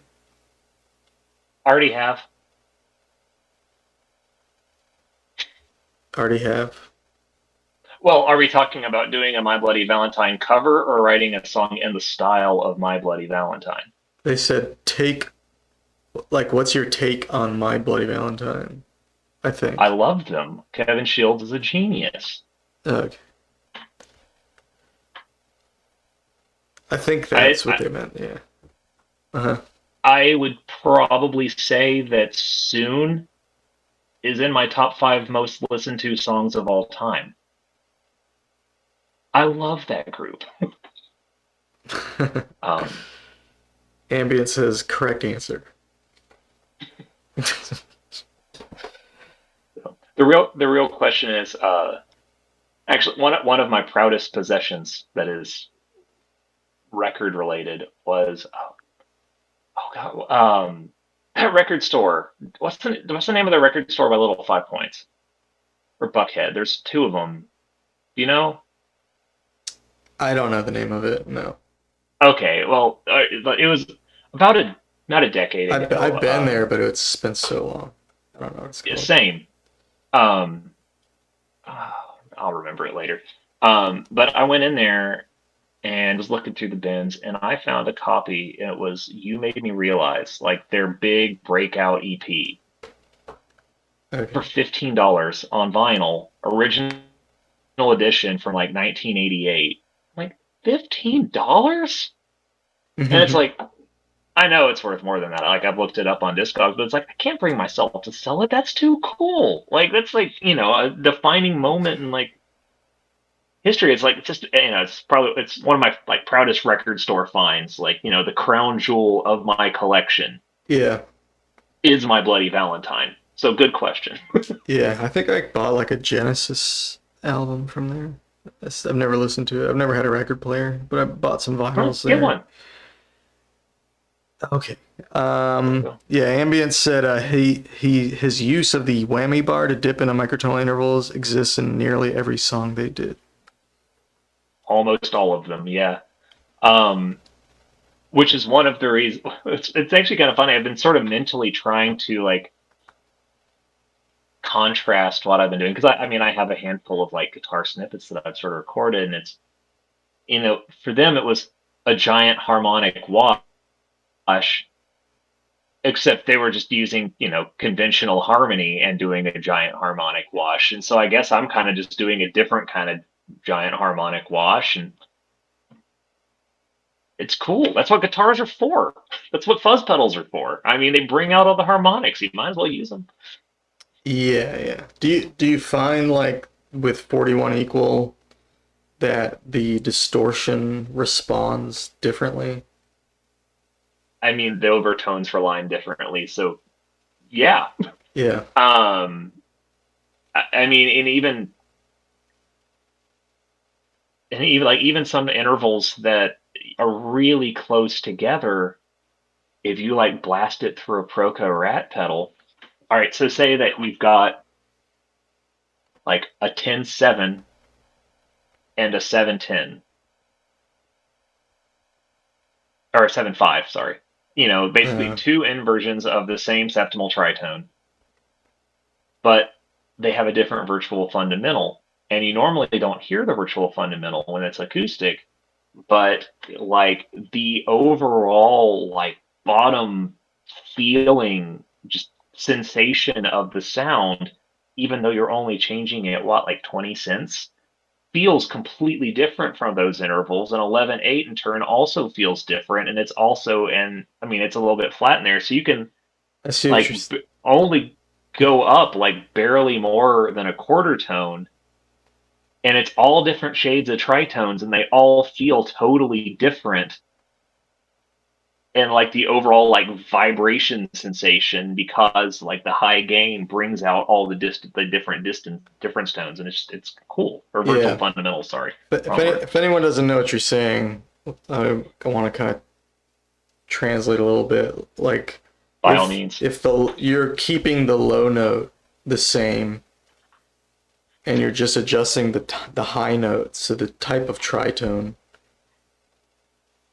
is just slightly different, but they imply a different virtual fundamental, right?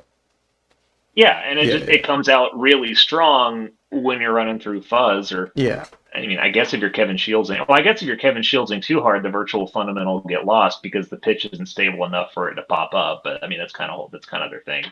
So I mean, I guess by not doing the whammy bar thing, I guess it's more crystalline and less fog. I guess if we're going to go with a, but okay. I think I see what you're saying. yeah, yeah, Yeah, that's I mean, it's, what is it? What's the phrase? Like talking about music is like dancing about architecture. I think. yeah, yeah. Can- Even so, I think I get what you're saying. Like, do you find with a kite guitar that you don't need to just use power chords? Like, do you feel like the third is more like sounds better distorted in 41? Uh, the third, Meaning the fifth especially the, harmonic. Yeah, yeah, yeah, yeah, yeah, yeah. No, I know what you yeah, mean. Yeah, the fact that those two terms are commonly flipped, like when you're talking about it diatonically versus harmonically, it's opposite. It's dumb. And then there's a seven, which just complicates things further. But thirds, yeah, the thirds sound great, especially like I mean, if you're just, especially if you like bend up the down major third and really lock it in, like just that straight 3 4 5, and you can stack the seven on it, and hold it, and that chord's right there, and you can blast that thing through distortion, and it almost sounds like a power chord at a certain level. As for doing power chords, there's a string skip in them, so Oh, really? and so there in between, you're almost encouraged to throw a third in there, Yeah, I see. or a or a minor third, or that's not my third. That's a So, can you finished thing. not play a perfect fifth You can. on adjacent strings? Not on adjacent strings, no, because it's 24 steps.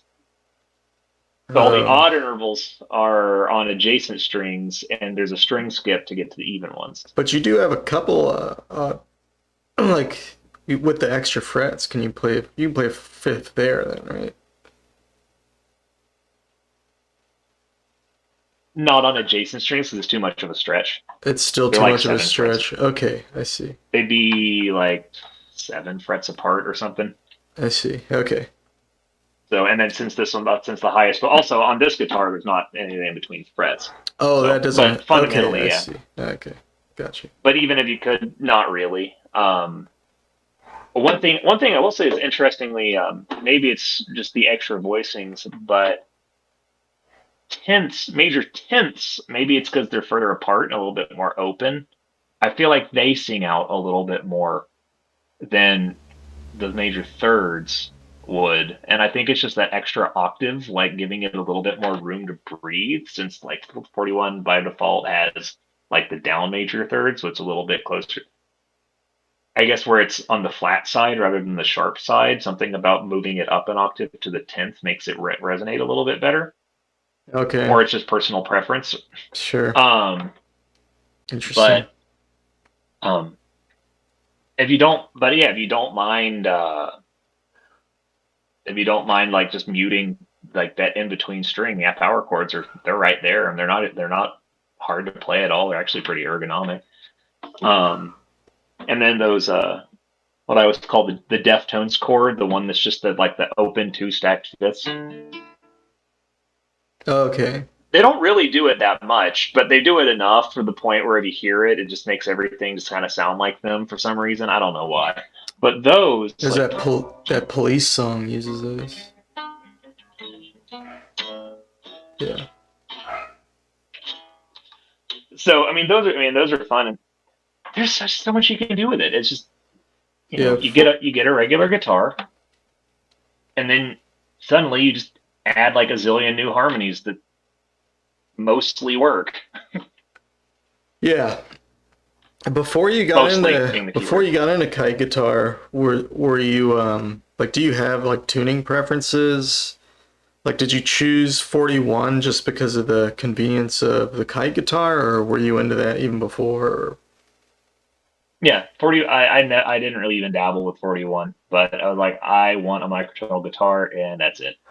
I see, yeah. Um, and I had experimented with a couple other approaches before that. I touched on this earlier.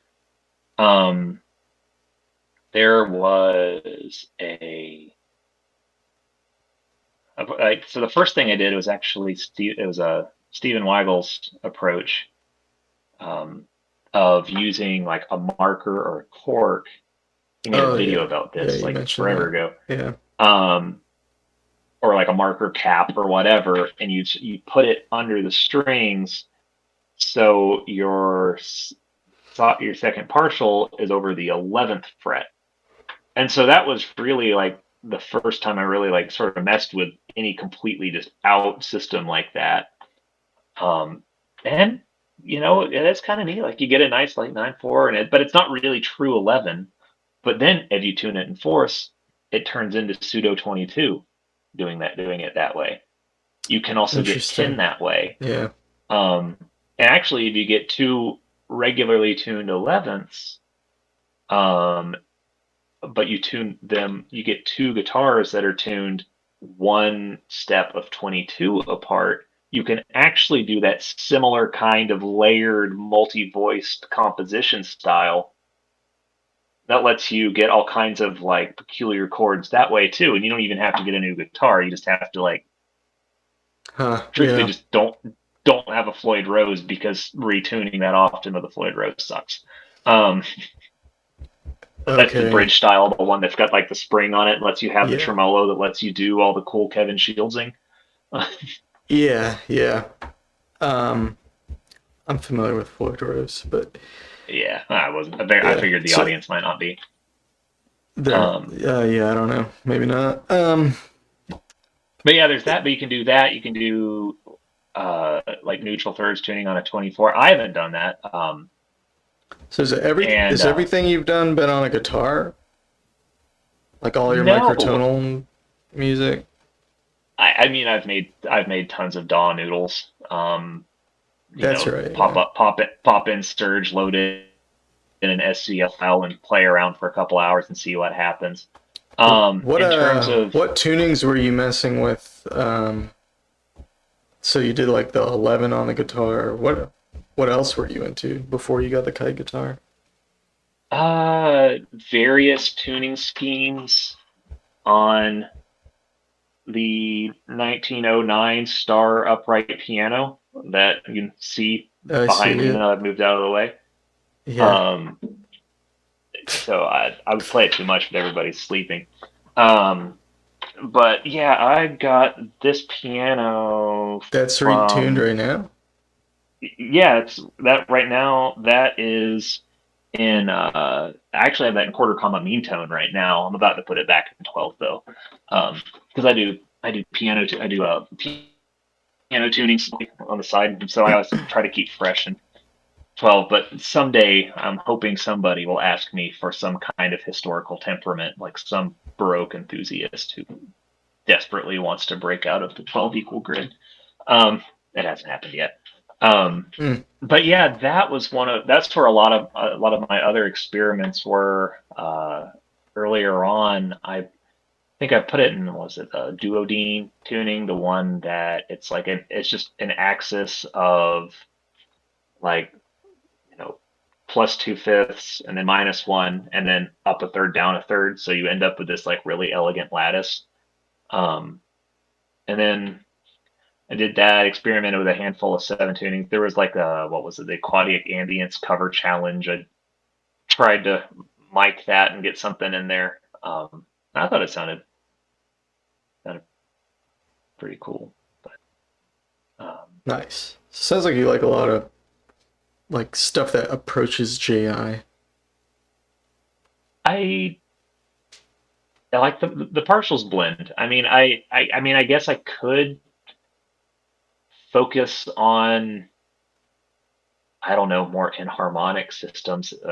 The idea of something like gamelan, where you're tuning everything based on like inharmonic partial alignment, if I understand it correctly, like fascinates me. But I mean, it's just not something I've done a lot. I do have a big, I hate to even call it guilty pleasure. It's just a pleasure. I just don't know what any of it is or says because I don't speak Arabic. There's this website, Syrian Cassette Archives .com, org, net. Just Google it, you'll get there. And it's all of these just like old uploaded cassette tapes. It's like field recordings from like Dabka groups and Chavi groups playing at weddings, and it's all like McComic and stuff like that. And while I've dabbled with that kind of thing, but ultimately it's always going to be genre tourism if I ever try to do anything like Macomb, because like look at me. Like I grew up in East Tennessee. I have absolutely no connection to the Middle East whatsoever, but I love their scales and I love their music. I just, I can't understand it. I just know that it makes my ears happy. Have you learned So, about any of that? Or oh yeah, I mean, I read the Inside Arabic Music book, the one that Shumais and, oh God, I probably mispronounced that. It was Shumais and somebody. Oh my God, what was the other author? Look it up. It's a great book. Really breaks down like a full inventory of like historically practiced like maqam structures. Breaks down all kinds of things like the different gens and like Rast and Saba and Bayati and all that stuff. do you ever Um, do you ever practice those on the kite guitar? yeah, I mean the intonation is going to be a 41 version, but I mean I've Sure, been yeah. wanting to do kind of stuff. I was wanting to do a song that was sort of based around that like Saba type feel. But then it sort of fell apart because I got into harmonicism. But I'll get back to it at some point. I mean, it's music. It's a Right on. fun way to blow off steam and be creative. Nice. Um, so yeah, but I mean, I fiddled around trying to make stuff like that using like various like detuning a 12 Ito guitar a quarter tone so it's 24 so I can hit that neutral third if I feel like it. Yeah. Um, I've tried a And little I've bit of that recorded that. myself. Are you aware of like the stuff Sevish has been working on with that? I know, yeah, I know. I've seen him mention he's been working on a neutral thirds type tuning, Yeah, which I'd love to hear it. I mean, that guy writes some good tunes. He's one of the better composers in the Zen scene, I think. he's a So legend. hearing it, absolutely puts us on the map. Um, So I view every successful microtonalist as collectively lifting all of us up. So I try to praise the ones that I'm big fans of when I get the chance. yeah. Um, so yeah, well, so you've got this app, you're writing stuff with that. Are you working on an album or you have anything else I am come? working. I'm working on an album, and I am planning on. And I guess since I've said it in a podcast, I have to finish it. At least making some sort of like video components to it, so I can get some like nice visualizers on YouTube, and I'll probably try to get it out there and finish composing it, finish recording it, and put it out into the world, You were on a podcast? and go on your podcast or any other podcast that'll have me. I'm so tickled when people call this a podcast. What is it then? It's totally a podcast. It's a live stream. What makes it not a podcast? Well, I mean, are you familiar with live streaming? No, I don't do streaming at all. I do a Uh, lot. I mean, I know a lot about StreamFlow. Live streaming is video. Right, and Podcasts, podcasting's audio. yeah, that's probably the biggest difference. The other one is usually a podcast is dialogue focused, and Right. Because that's usually a live stream there can be dialogue, but it's not necessarily the central focus. Like right. usually it's gaming, but if you're a music streamer, it's music. So like normally I'm just like noodling around quietly. And I don't have a guest on. Right. But Right. when you're on, it's very similar to a podcast. Yeah. Yeah, I guess. I mean, I feel like it's a podcast when it's interviews. When Yeah, I don't really for listen. sure. I don't really listen to podcasts that much, but I feel like anything that's two people discussing things back and forth, that if you're not actively looking at the screen for most of it, you don't miss much.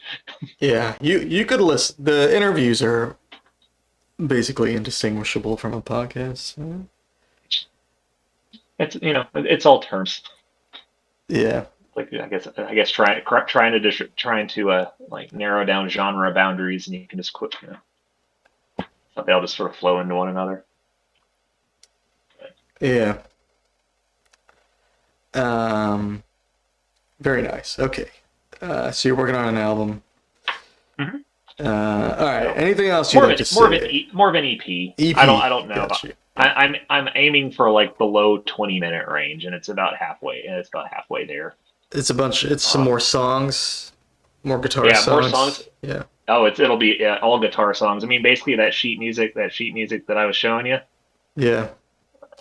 That's it. That's the instrumental. Have you ever played this stuff live? It'd be cool to like be able to see at a coffee shop or something. God, I would need to find somebody to play with me. I do. I have maybe like one person I could think of who might find that interesting, but that wouldn't happen because our schedules aren't aligned at all But in the free time. before you were so busy adulting and having like Back in my old responsibilities, life, did you play shows and stuff when you were younger? yeah, but the context changed notably from the 2000s to the 10s. I mean, I was in a couple like high school bands back in like 2000 whatever. Yeah. Um, Playing like random coffee shops around town, doing stuff like that, and high school battle of the bands. Sure. We had one that was got rained out because even though the forecast said it was going to be like 70% chance of thunderstorms, the we just had to have it out on the football field. And the teacher was like, "It's going to be clear." No, it's not. And then our set got rained out after the third song, and I just like glared at her, like, "Come on." Mm. Um, Only she had the but foresight to check the weather. or yeah, or you think, radars have existed for a very long time. Um, but no, like, and then in college, I had a my roommate was running this local rave crew, and basically told me that if I made produced an entire set of original stuff, he would let me play it at one of his warehouse events. So I did. Cool. Um, Except it turns out that when everybody's wanting to hear endless, like, Skrillex style dubstep wobbles showing up with like ripped out 110 beat per minute subwoofer workouts with all kinds of like cut up samples, I didn't read the crowd, man. I But it was see. fun, and I was proud of that. Um, trying to figure out the right audience for uh, call it heady ideas can be kind of difficult. I don't think your music comes off as heady though. Like when I talk to you, it's obvious that you put a lot of thought into your, like you're kind of conceptually driven, at least this recent stuff. Yeah, I don't know about your other songs, like for your contests and stuff. But those those it really varies. It's so all over the place genre wise. Like I had a year of writing like almost nothing but folk songs, and then like a year before that of nothing but like 11 guitar songs. Like yeah. it works. Um, Yeah, I mean the music doesn't come off from what I've heard, it doesn't really come off as like super conceptual or highbrow or anything like that. it's a lot tamer than when I was doing like breakcore albums that were like super influenced by like death metal snare drums and free jazz. I see. That was great, but yeah, good luck trying to market that. Right. We do have a question from Mr. Leaky. Leaky. This is a very serious question. Oh no. He says, um, by the way, does Ian Blaylocks have a favorite famous rat of history or the modern era, musical or otherwise? Do you have a favorite famous rat? Favorite famous rat? Like Yes. RAT? R-A-T. Are Rat you of talking history. the Proco rat or like Ratatouille? Yeah, sure. Sure. You know as much as I do. Your The guess is as good as mine. Chicago rat hole. The Chicago rat hole. I don't know. No one's actually sure whether or not it was a rat or a squirrel, but for decades there has been. Actually, they actually had to excavate it, but there was a pothole in a sidewalk in Chicago Okay. where somehow a rat or something got pressed into it and left a perfectly shaped rat silhouette in the pavement that stayed there as like a weird tourist attraction for a really, really long time. Somebody tried to fill it in at one point, and then they dug it out because they used plaster to fill it. And so they brought it back, took a mold of it, and then when they finally patched the sidewalk, they actually took the big piece of like concrete and then put it in like a local museum as a piece of city history. Wow. So R.I.P. to that rat, but That has something to do I with liked it. music, you said? No, oh, I missed that part. No, musical or otherwise. Oh, I favorite musical rat? Okay, a musical rat. musical or otherwise. That was a great Did answer, actually. Okay, well, yeah, but it I'm missed the mark. impressed. Does it I go. does anyone else have any questions of any kind? The Proco rat pedal. It doesn't matter. They're all fuzzy. They're great.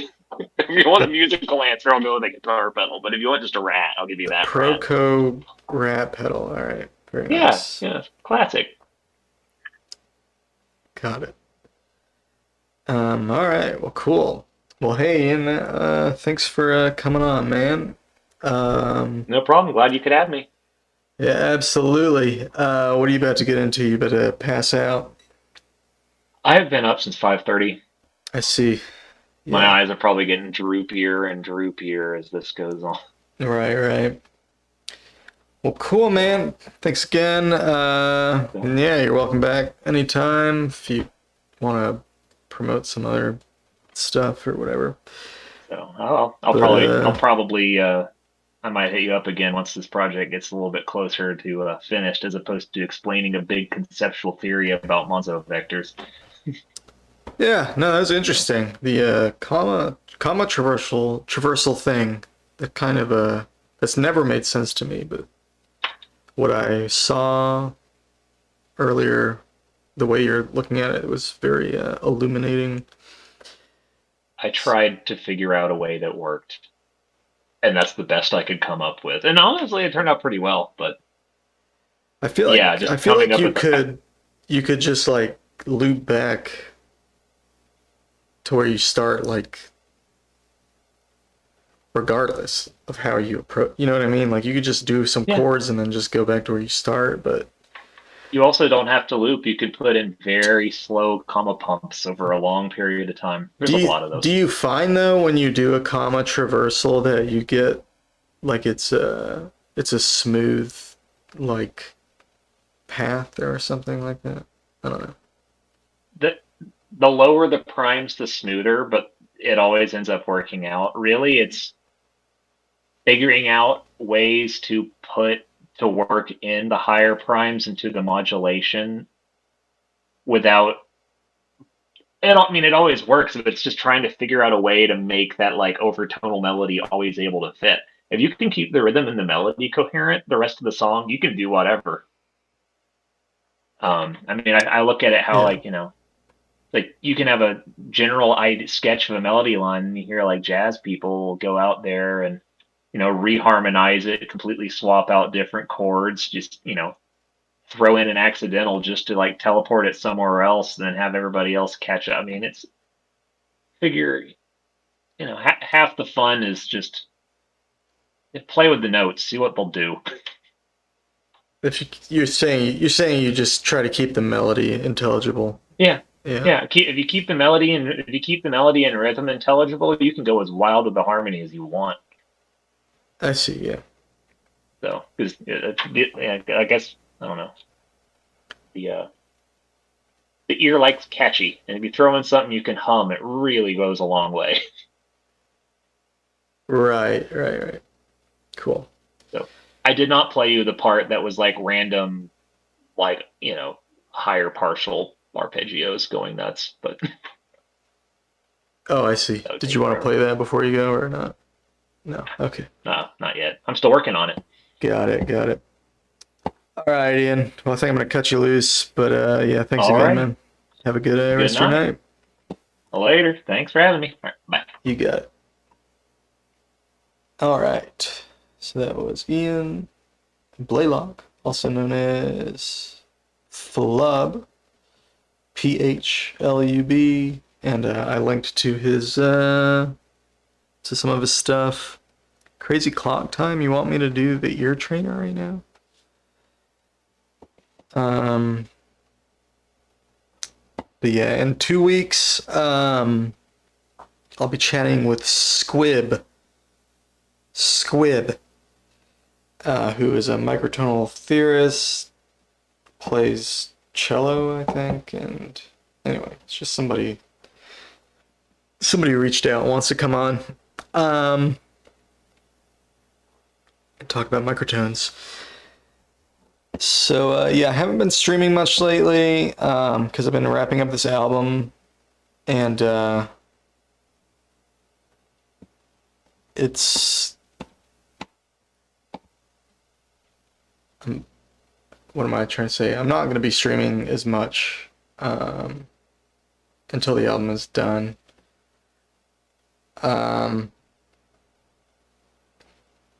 But yeah, I can do a little bit of this, I guess.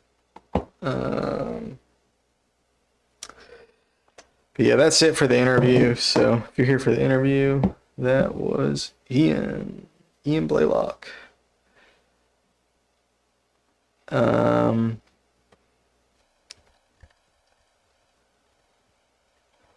But I guess since Mr. Leaky wants to hear this, we'll do a little bit of this.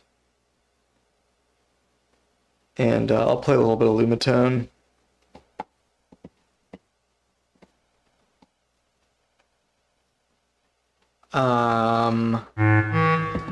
Bro's back. Gabriel, what's up, dude? Thanks for doing these interviews. Gotta run. Hey, thanks for dropping by, Ambient. Have a good rest of your day. It's an incredible and beautiful day. Thank you, Mr. Leaky.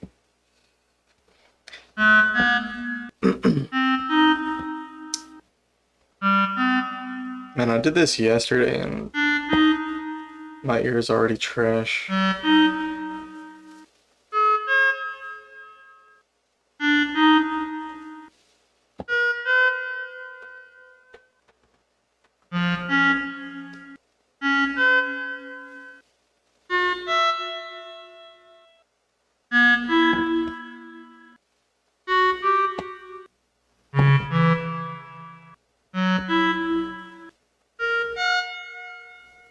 Egads.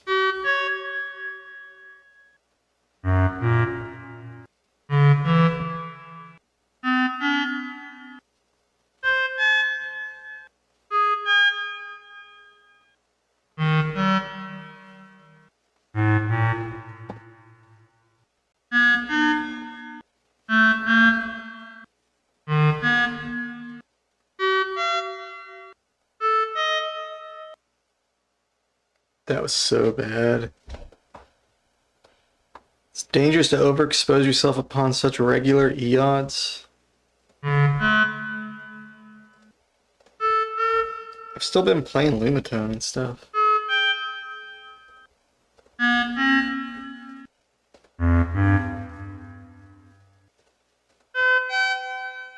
I just don't want to do it on stream because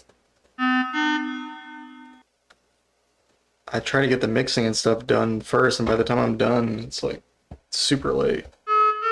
And I'm like just really tired. Don't really feel like streaming after I'm done with all that. Like I really don't like mixing and mastering that much. It's like one of the most tedious things about music. And it's really draining for me because I don't know what I'm doing, and I'm like really confused constantly, and I'm not actually writing anything. I'm just like polishing stuff up. It's a way different mindset. And it's kind of exhausting to do it as much as I've been doing it.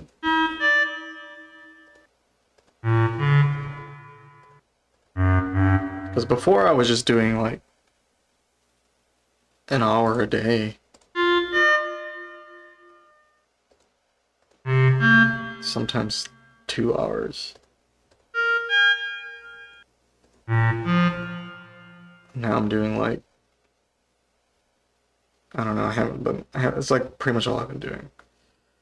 I don't know how long. I haven't set a timer or anything, but probably like 3 hours at least.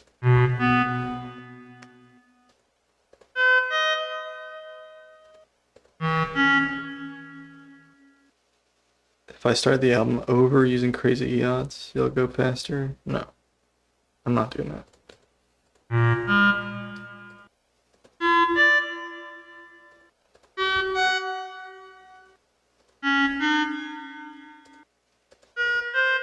Jeez, man.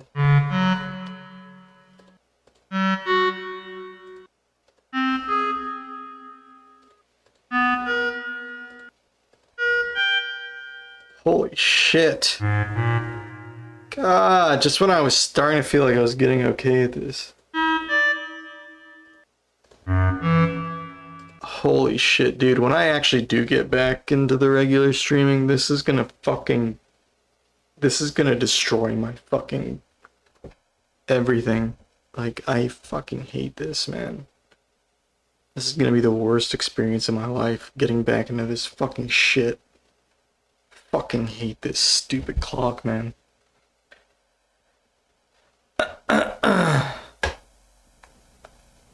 Doing stuff for, thank you, Mr. Leaky.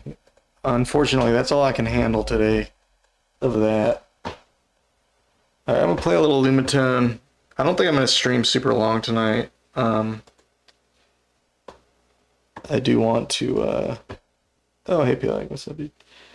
I do want to, do some mixing and stuff tonight. It kind of sucks, too, because there's a lot of, like, stuff I would rather be doing right now. Like, I want to test Playlock's panning plugin.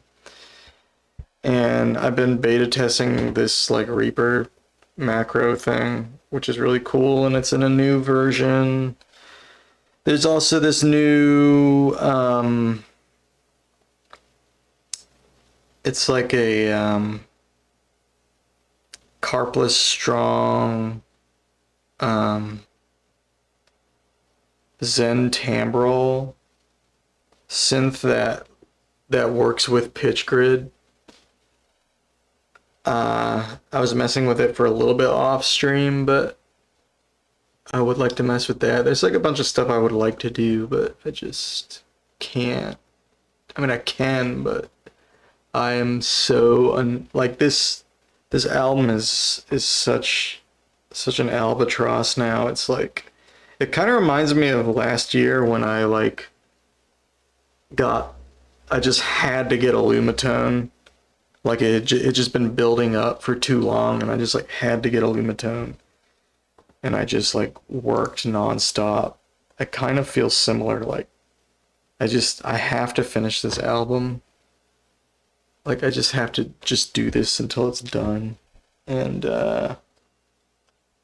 unfortunately, I don't think I can keep streaming while I'm doing this, because I just don't have the time or the energy. Like I can't do the regular streams. I thought maybe I could, but like the timing just doesn't work out. Like in order to do it, I would have to stream first. And I don't want to I don't want to give up any of my focus and energy. Yeah, I don't want to burn out. But I need to finish the album, so. Alright. I need to actually set this up though. I don't have my camera set up. So let's we'll check out some of Phlub's music. And then I'll go set this up.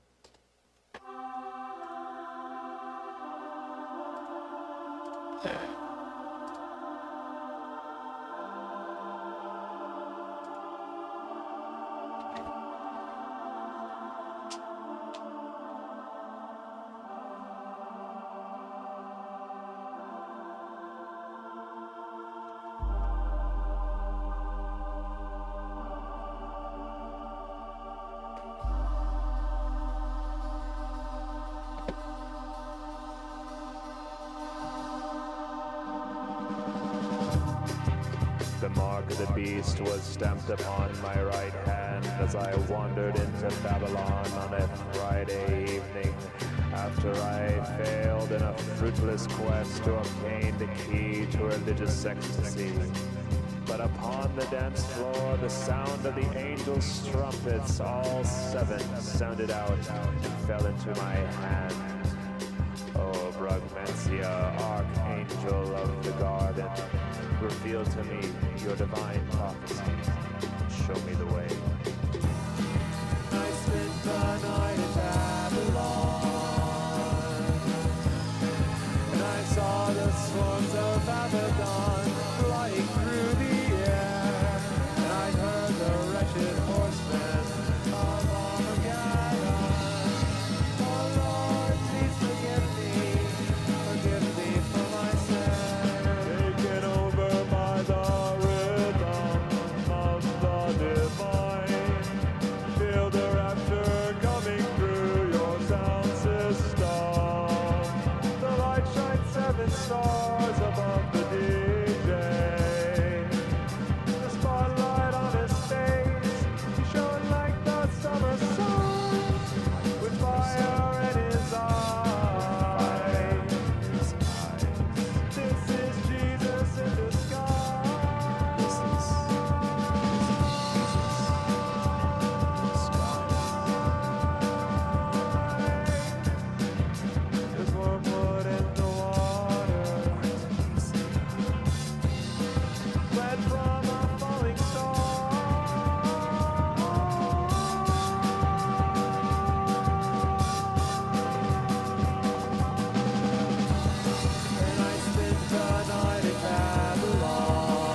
the front row, and I saw the mountain of subwoofers aflame in the laser light shows crash down into the sea, and the sea became acid.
Yeehaw.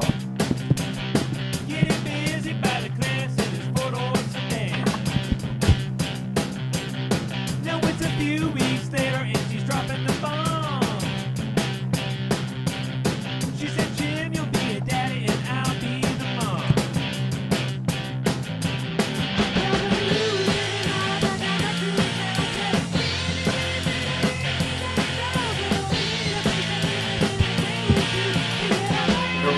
Cowboy hat.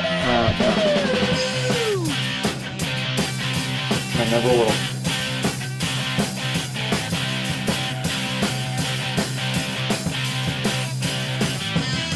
Well, Ruthie and Jimmy were watching TV, and they saw some crazy news on the BBC. I'll be gonna pull it off. The Ruskies and the Yanks were having a scuffle. Turning into a big fluff.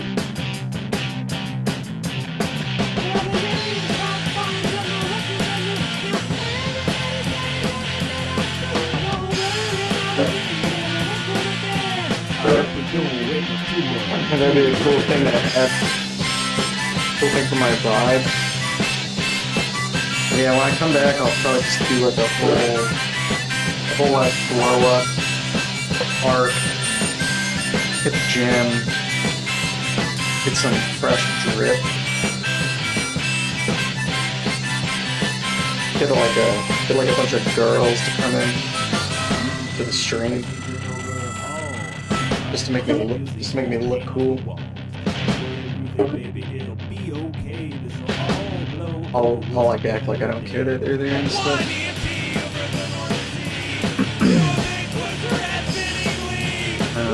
Alright. 34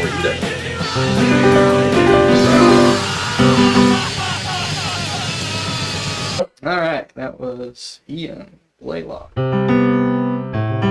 Cool new logo. That's Wild West themed. Yeah, man, that's worth consideration. To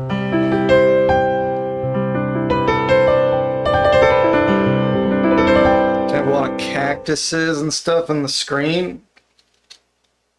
I mean, yeah, man, I think some just like random theme could really like tie the whole thing together, you know. Tumbleweeds, yeah. Like an old saloon. Some kind of saloon. Oh, and I could play the honky tonk piano in the old saloon. It's not random, it's Wild West. Well, the connection to microtones is somewhat, I don't know if spurious is the right word. It's a little out of left field. Is that the right word? False? No, I don't know. Outwardly similar or corresponding to something without having genuine qualities. Oh, interesting. No, that was not the right word.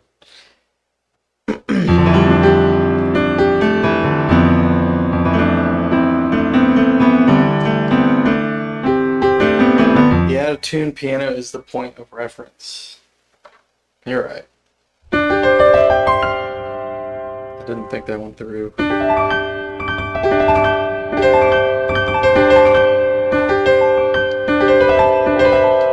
This is why my stream won't, like, this is why my stream and channel and all that doesn't take off, you know? Like, the only thing keeping me from being, like, Zia level popular and worshipped is stuff like that. Like, Zia always has, like, she's a witch, or she's, like, a, you know what I mean? Like, she's always got some arbitrary theme that is only tangentially related to the music.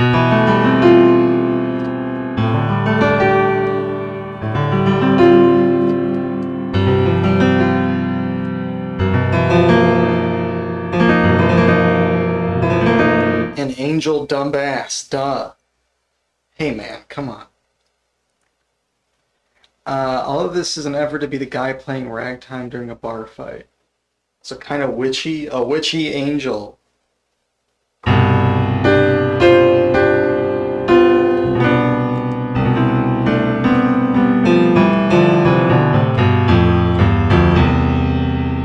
You know, that's, I mean, look, I'll be the first to admit I don't have a cool aesthetic, man. I mean, that's what it takes. I mean, what are you gonna do? Until bland nerd becomes a cool aesthetic, I don't think the world is really gonna be ready for me, you know?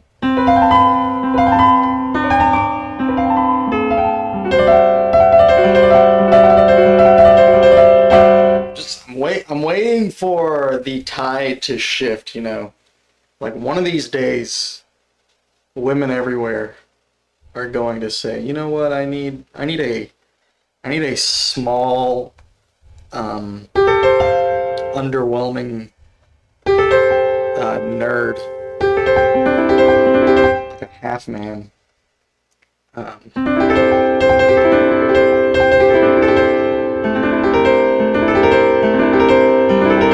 Saddle up.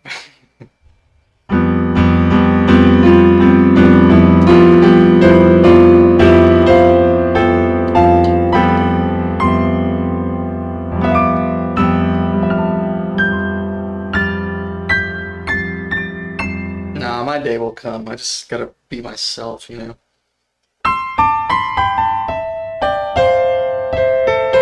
Otherwise, whatever connection I have with anyone is going to be spurious. Spurious. The definition of spurious is something not genuine, authentic, or true. It refers to items, arguments, or claims that are false, forged, or based on deceitful reasoning. It often implies that something appears legitimate on the surface but is actually invalid or illegitimate. And I don't want a spurious connection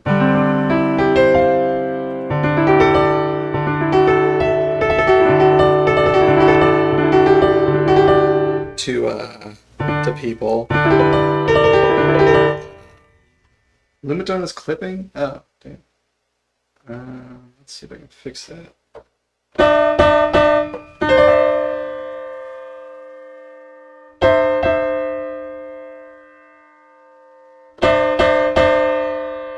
It's still good.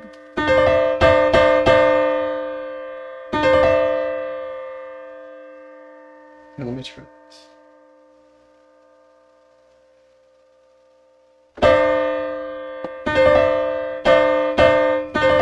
Is it good or is it? It's not too quiet now, is it?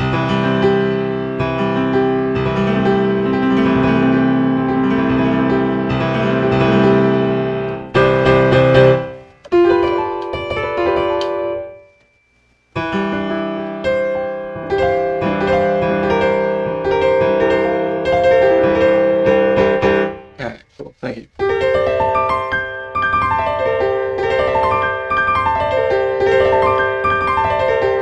So great, just like the old days. Yeah, I know.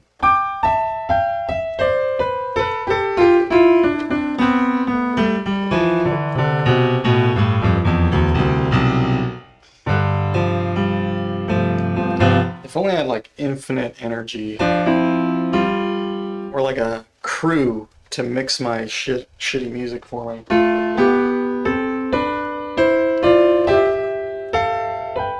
So I can focus on the important things like this.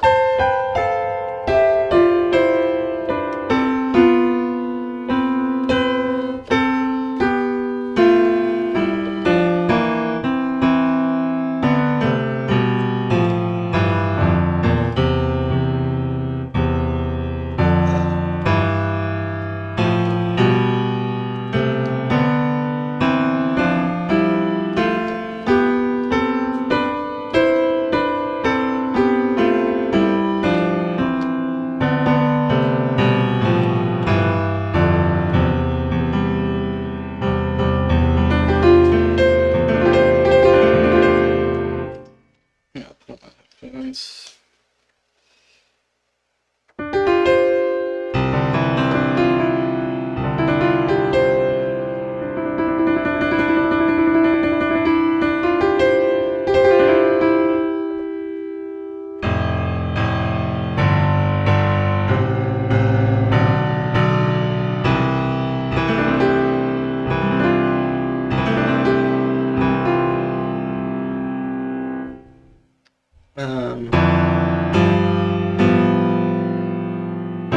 I had a thing I was working on. Oh, I had another thing too. What the hell was it? I had some chords set I liked for like an ending. It's something like, how did it go?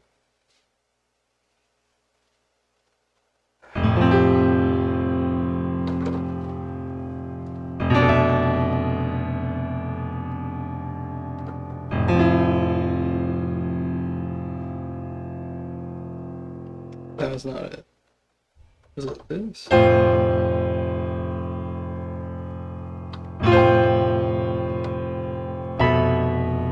No.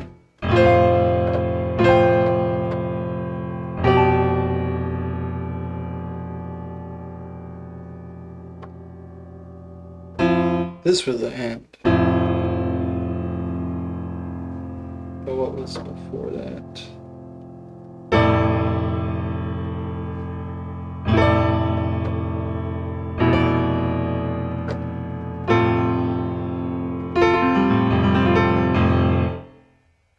I don't remember. Damn. What was that other thing?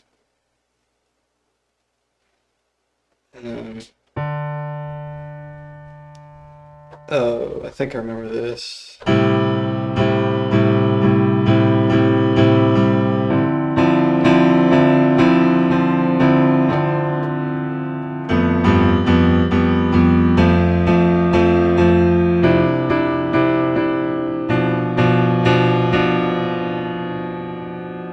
Yes. It was that.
just have them on for like an hour.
They're ascending.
34, the Edo steps are really small, but like it seems certain notes, even if you just shift them by that Edo step, it feels like kind of a big difference.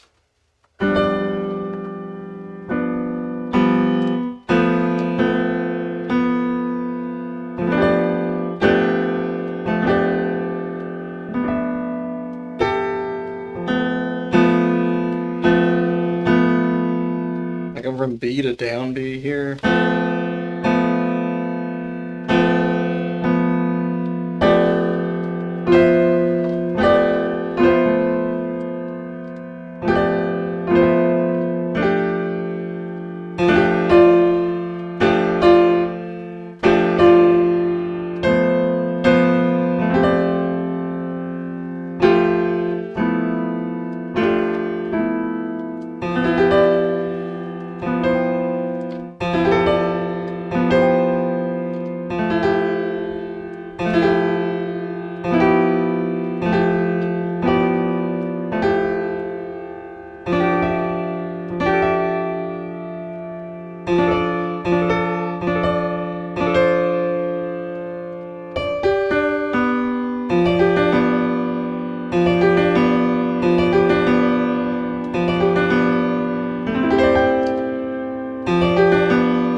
Nature is e-hailing thanks to me. That's so nice. Nature is so lucky.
Everyone is becoming so peaceful and loving. Thanks, Mr. Gordon.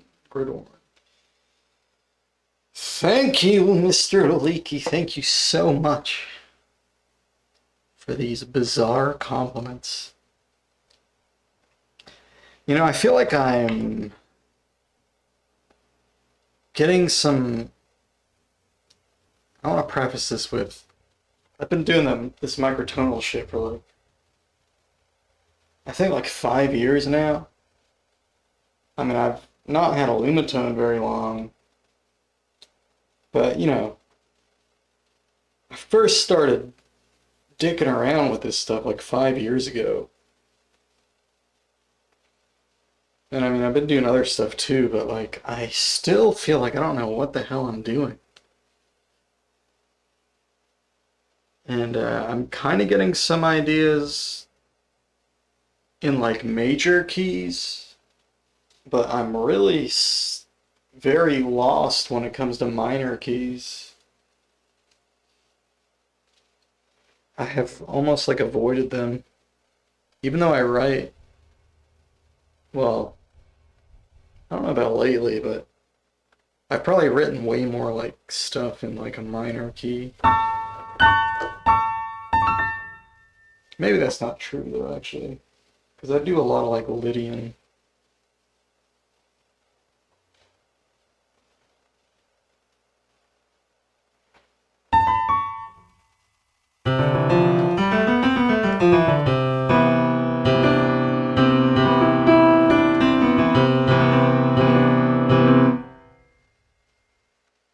Actually, I want to do 22. I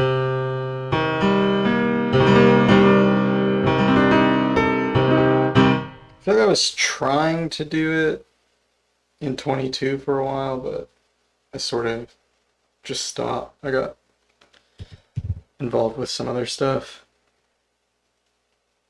It's possible to do scary sounding music using crazy EOTs. No, I like minor keys are more complicated anyway, like even in 12. And basically the way I've been treating major in these super pyth kind of tunings is I just have like a more sophisticated major scale, which is kind of comparable to the normal minor scale in 12 in terms of like having kind of more interchangeable notes and stuff, or like just more than 7 notes but still being basically diatonic. But I don't really know how to deal with the minor keys. I haven't really tried that much. I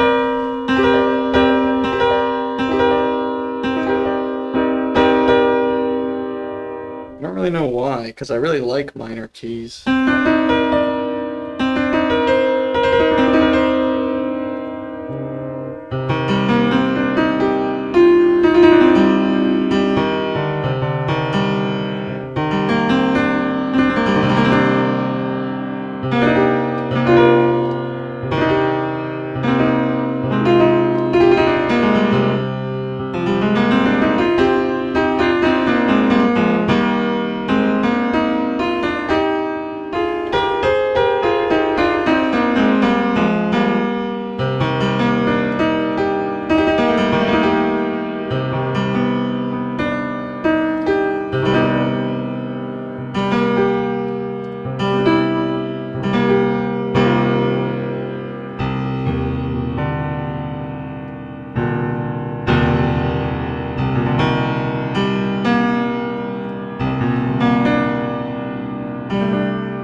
feel like in like the tunings I really like, 22, 27, and 34, when it comes to a major chord, one chord is obviously superior as a resolving chord.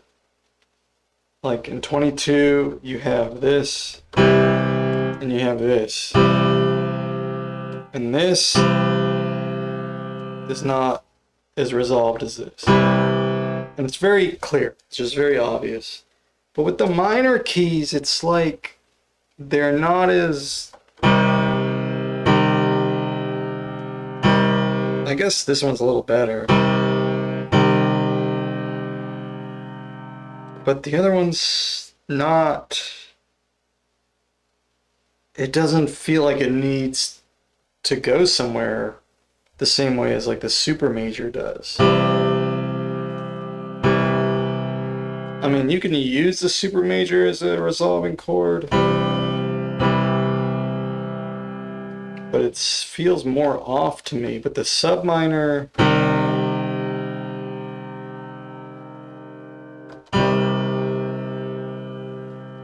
it doesn't really feel like it needs to like go to this chord. Like it doesn't work the same way.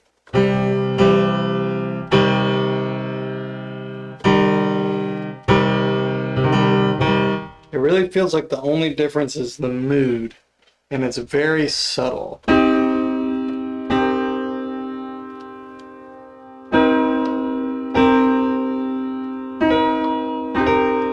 And I think because it doesn't really feel like a problem, like it doesn't seem like a difficulty or a puzzle,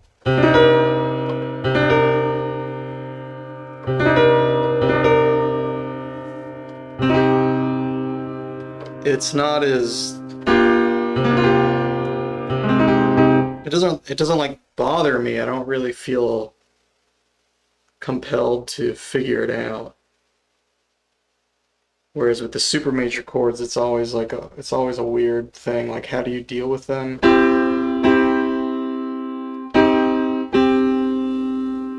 The minor chords, it's not the same.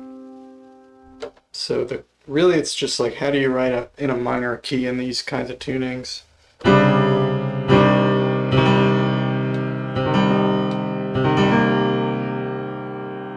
mean, the question is, when do you want a sub minor versus a just regular minor?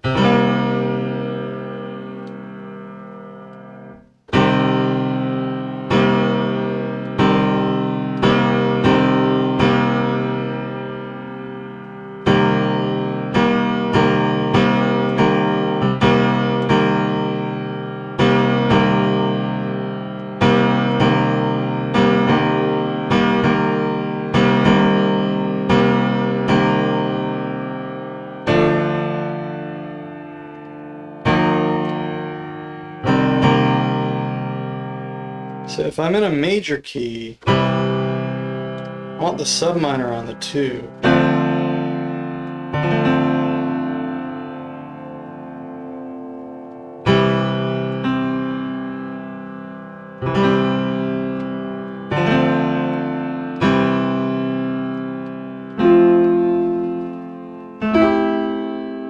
I want the regular minor on the 6.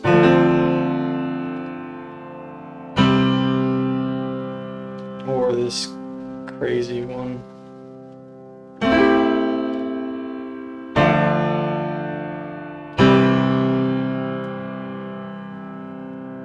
Which is like a Orwell minor, if I remember correctly.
Something Epstein, something minors.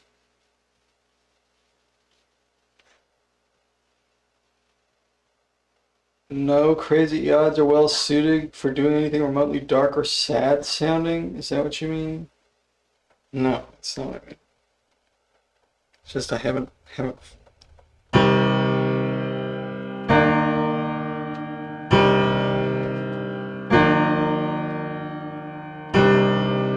How'd you get that out of what I said?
Some stuff that would normally work in 12 sounds kind of janky in 22.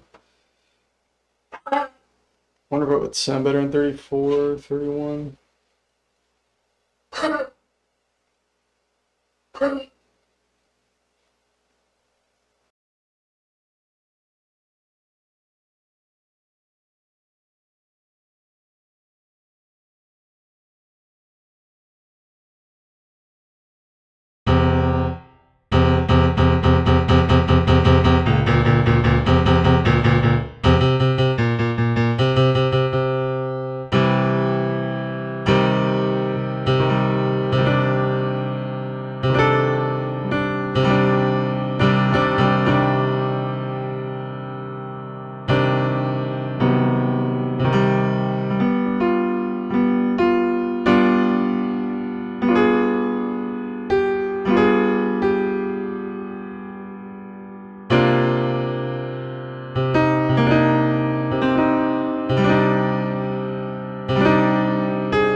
I got my dog out. I think I'm gonna wrap it up though. Appreciate everybody who checked out the stream. Thanks Ian for coming in. Sorry about the lack of streams lately. I do wish I could do more. But yes, I'm just busy with this album. But anyway, nobody's watching now anyways, so what does it matter? Okay, well hey, I'll be back eventually. I don't know when. So I'll see y'all then. In 2 weeks, I'll be talking to Squib. I'll probably stream again before then. But I don't know. I don't know when I'll be back. But I'll definitely keep y'all posted on the on my YouTube page and elsewhere, like when the album is wrapping up or done or whatever. And yes, okay. Have a good rest of your day, rest of your night. Blah blah blah.